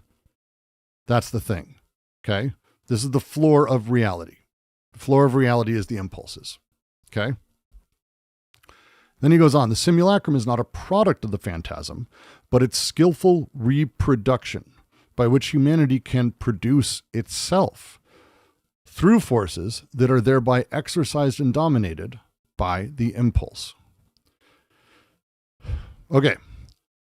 Impulses generate phantasms. Phantasms do not generate simulacra. Simulacra are skillful reproductions of the phantasm. Skillful is the important fucking word here. It requires craft.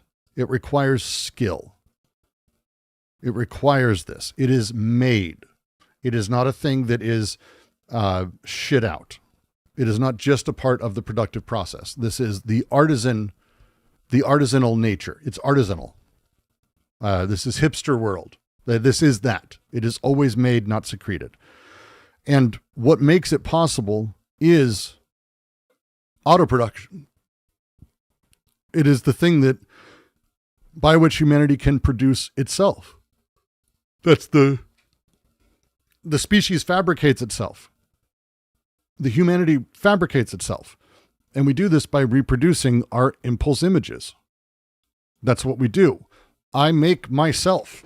When I say how I'm feeling outside in words, when I'm doing this, when I'm speaking, when Klossowski's writing this, when Nietzsche's writing this, when you're typing, you are reproducing yourself.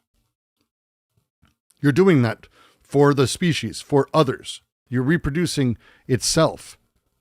That's the thing.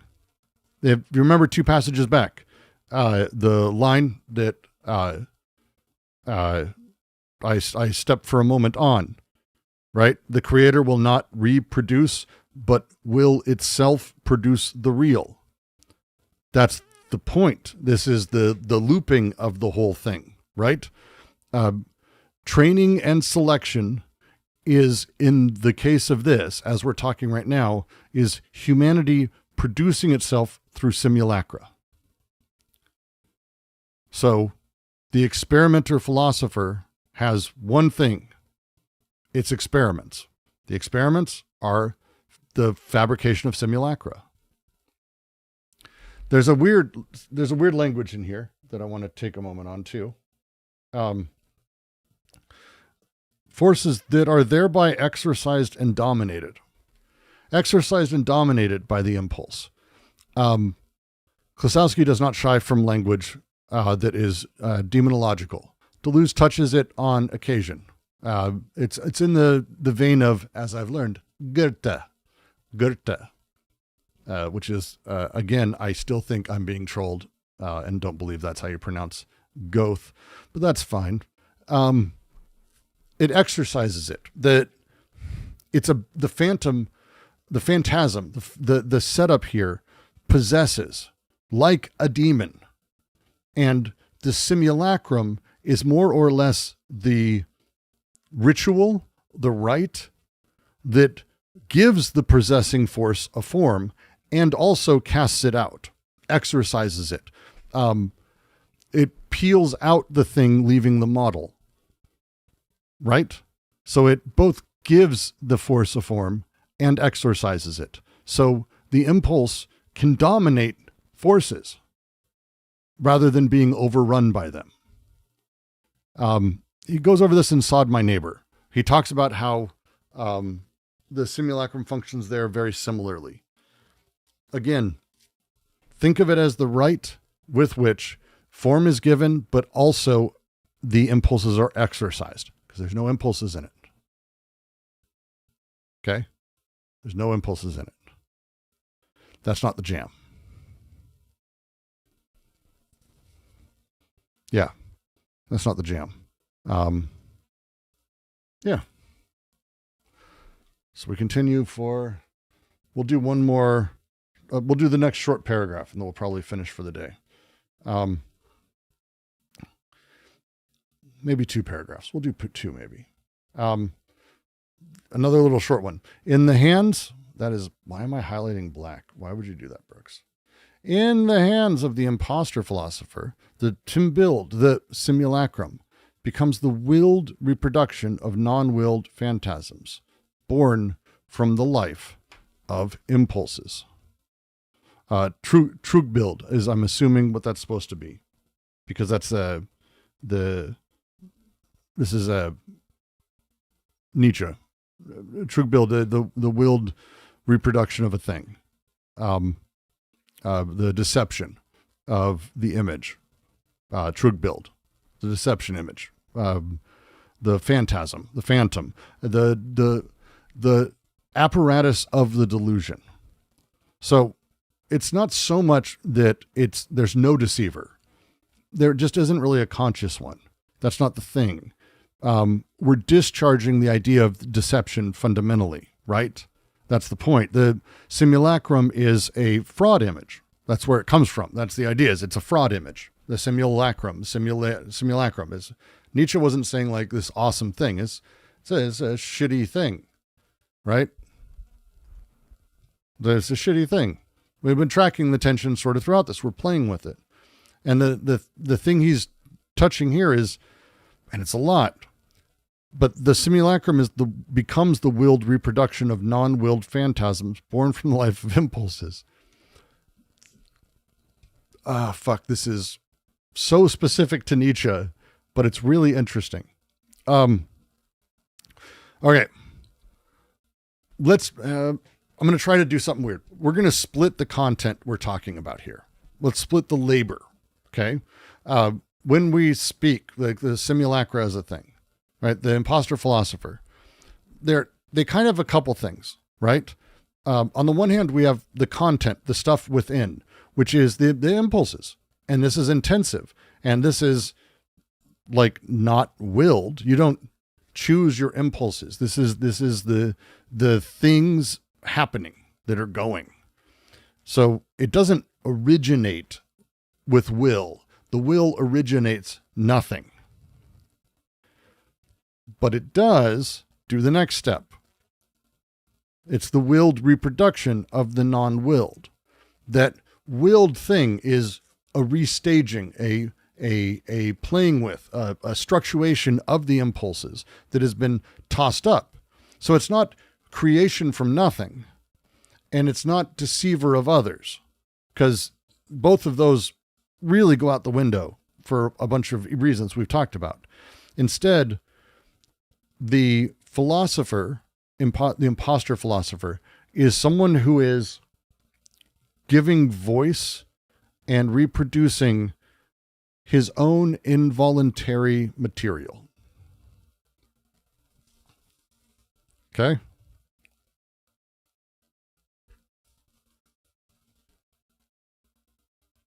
Yeah.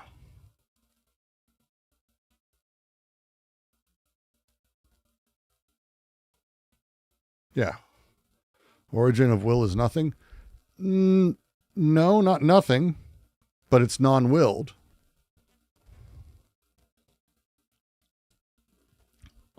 We're going to get deeper into it because the statement itself is fairly fragile as its own thing. It's a resolution to very particular stuff here. We're going to be building out the rest of it, but yeah, it's fair.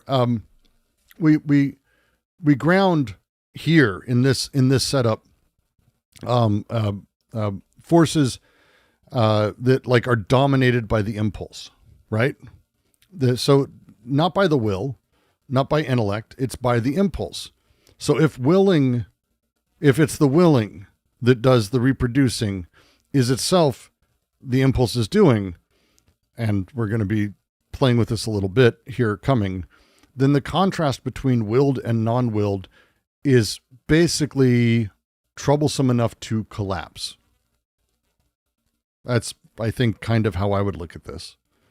Because it just becomes impulses all the way down. The willed reproduction is ultimately just an impulse that masters and exercises others through this craft, through this technet, through this technology that is here. So it's less, what's happening here is a very clean seam of willed here, non-willed here. But there's a underlying monism that Klossowski is playing with that if you've been following, you'll probably pick up, or you're already picking up in chat. It puts us in a really weird place, right? The seam is going to be dissolved. So again, we're more narrowing, not closing. That's not really what's happening here. We're kind of reabsorbing will as this reproductive self-mastery of the impulse, more or less. The willed reproduction of non-willed phantasms is a imminent self-mastery of force. But it survives only really if you don't read willed as a sovereign agency and chooser above it. If you choose, it's a chooser above it, then it becomes quickly incoherent. So we'll get through that. Can impulses manifest into will? We'll get there. So we'll get there, Travis. I'm not a bunny and you're not a frog, so let's not leap ahead. That's also going to be, I think, where we end for the day, because no, we're going to do one more. We're going to do one more because I feel like I can't leave it on that weird cliffhanger. In order to exercise its constraint, the simulacra must correspond to the necessity of the phantasm. If the impulse already interprets something for itself, the phantasm remains unintelligible, below the level of consciousness. It's merely the intellect's ossified incomprehension of a state of life. Because of this, the intellect once again represents the most malicious caricature of unreason, that is, a caricature of the life of the impulses. Moreover, the intellect deforms what the phantasm wants to say.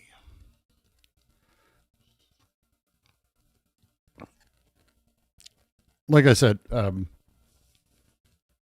going to start finding ways that this gets crushed down, but we'll open with the first bit. In order to exercise its constraint, the simulacra must correspond to the necessity of the phantasm.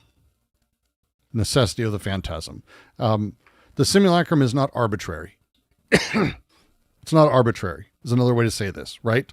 It's not made out of whatever is around. For it to exercise its constraint, in order to exercise its constraint, it must correspond to the necessity of the phantasm. So, it has to be faithful to the impulse image that is created and the specific one that is sort of the coming together of the impulses. It's not just random. It's not, again, will and agency is going to be a thing that is clearly starting to get sort of taken apart here. But how it works and how it sets up, the faithful to this phantasm, must correspond to the necessity of it. The impulse image represents something, reproduces something. That thing is part and parcel. It has influence on that. So the simulacrum has this outward power. It has a constraint on others, right, to exercise its constraint. But to do that, it has to correspond to the necessity. It has to be conditioned by the inward fidelity that is producing it, or that is part of the production process. Or like I said, if you think of it as casting, you've got this moment of exorcism, this power of the creation of the simulacra that casts across it and solidifies, but at the same time peels out the phantasm and throws it back, because it's doing that sort of double action. Again, this is a good simulacrum, and I'm being very careful using that, so just go with me for a second. But if I say like the good simulacrum, the direction the simulacrum goes generally has to be dealing with the necessity of the phantasm. It is not truth. It is not effectiveness as deceiving. Instead, it's about fidelity to phantasm, not fidelity to anything else. The phantasm is its grounding. This is why, again, deceiver was the wrong language from before. It's not really where I'd push it. So he goes on, if the impulse already interprets something for itself, the phantasm remains unintelligible below level of consciousness. It is merely the intellect's ossified incomprehension of a state of life. I really love this a lot. And he goes on. We're just going to highlight the whole thing, because I'm going to read it in parts and go back and forth. Because of this, the intellect once again represents the most malicious caricature of unreason. That is, a caricature of the life of impulses. Moreover, the intellect deforms what the phantasm wants to say. So the impulse interprets for itself only. All impulses interpret for themselves only, intensively, mutedly, not word-based, not symbolically based, not sign-based, below consciousness. And so too the intellect, the conceptual, communicative thing, the intellect. What happens is the phantasm stays unintelligible. I've talked about this because we're kind of going over exactly this in Anti-Oedipus, but the line to use when you consider this and think through this is how we talk about children. People talk about children having simple emotions, which is a way you can talk about it, because kids are happy, sad, scared, very basic. Or you can understand that they have as complex emotions as anyone else, but they only have so many words for it. They have only so many words for it. This is because underneath, if there isn't something that can attach, if it isn't able to be made and something to correspond to the necessity of the phantasm, well, if the impulse interprets for itself, the phantasm remains unintelligible below consciousness. It's just this ossified incomprehension of a state of life. When the intellect tries to grasp the phantasm directly, and it doesn't have this other tool that's being made by this process, it doesn't produce knowledge of the phantasm. That's not how it works. Instead, it just sort of is dealing with this incomprehensive moment, a frozen figure of its own failure that doesn't have any meaning beyond ultimately impotence at this point. The phantasm as known is a fossil of failure, ossified, something turned to bone, something hardened, is the deadening of this lived intensity and moment being turned into a fixed concept. And this is something that, enjoy, this happens to all of us. It's the thing. This is why the intellect as a thing is like, and he says this before, he will say it again here, the intellect once again represents the most malicious character of unreason in the green part.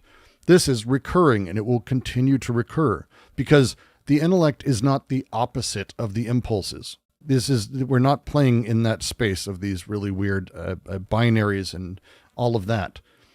It is their distorting mask. It is their distorting mask, the malicious caricature. It betrays the very life that it is claiming to render. And that's how he ends. This is the the line, it's damning. The intellect deforms what the phantasm wants to say. And it's in quotes because, again, say doesn't work. The French version, vouloir dire, which is like the want to speak, to mean, what it means, what it says. Again, not speaks, but like what the phantasm wants to mean. The phantasm has a meaning intention, a wanting to mean, a will to meaning, you might say, like as a thing, but it doesn't have a language to itself. It's muted. There's no language. So any saying, which would be done by the intellect, fundamentally deforms the wanting. That's how it exists. And that's the point of this. So, because we're going to end here today, I'm going to try to like slam all this together. The simulacrum is the only way that the phantasm's mute existing will to meaning, you might say, the drive to meaning, the wants to mean, gets out. Not by the intellect comprehending it. That's not a thing, because the intellect can only ossify and destroy it and turn it into dead nothings. How it gets out is by the intellect and impulse reproducing the phantasm skillfully and faithfully. It's willing yet impulsively. It is a right that exorcises but also masters it. The simulacrum is a bypass around intellectual incomprehension and impotence. Yeah. That's how I'd phrase that.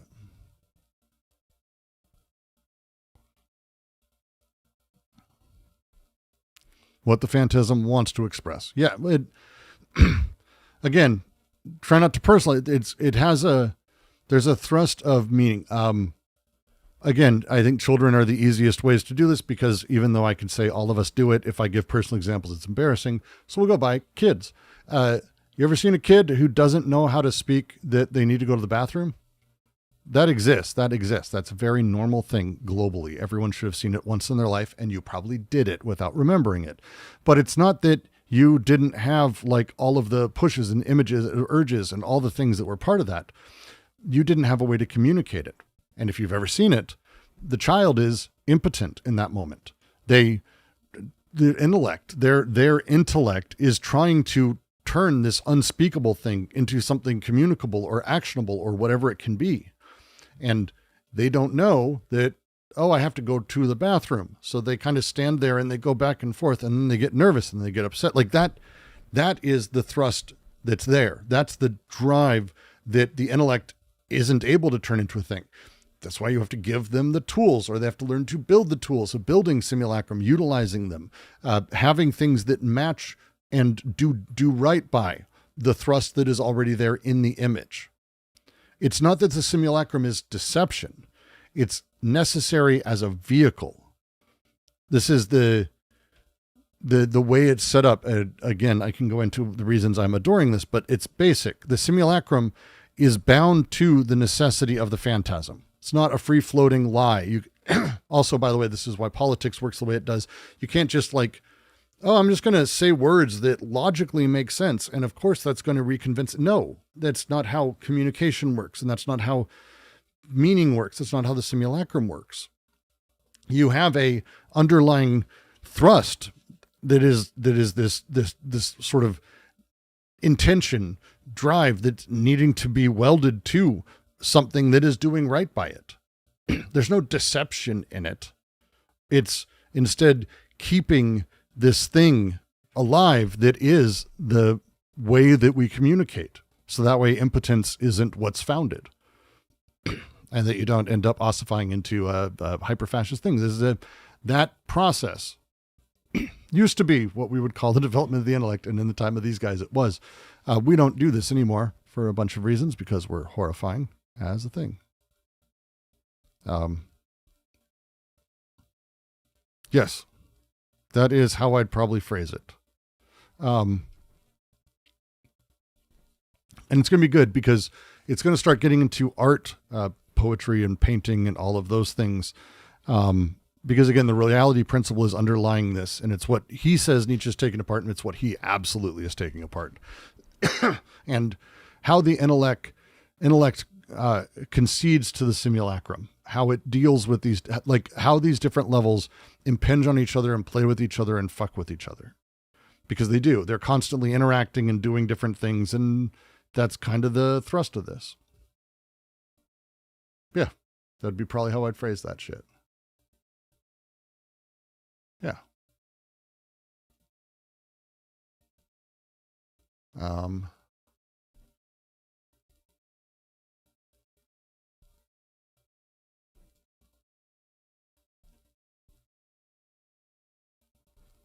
That's all I got. I think that's going to be the reading for today. Thank you guys all for sticking around. We'll continue from here next week. I'm hoping to find an EPUB. If anyone has an EPUB of this book or can find it, please, dear God, let me know. I'm trying to use my other system more and I just cannot find it. Really annoying. Really fucking annoying. I'm going to send you guys over to, he's not live yet, but Sunday's going to be streaming a bit. I'll be streaming a little bit later, and I'll let everyone know I'm going to be doing a little stream with Tropical Stuck, talking through some philosophy stuff. Hopefully, we're starting to set up and do a little bit more collabs with constructive, interesting channels that are doing philosophy in a good way. So we're going to try to do more and more of that. Next week, we'll continue from here. Anti-Oedipus next Tuesday, and see if we can get going. Thank you, YouTube. I'll see you soon enough.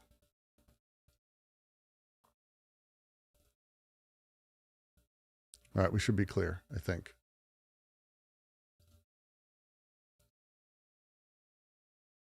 Can't tell. Fuck. There it goes. Okay, we should be clear. And done. Good.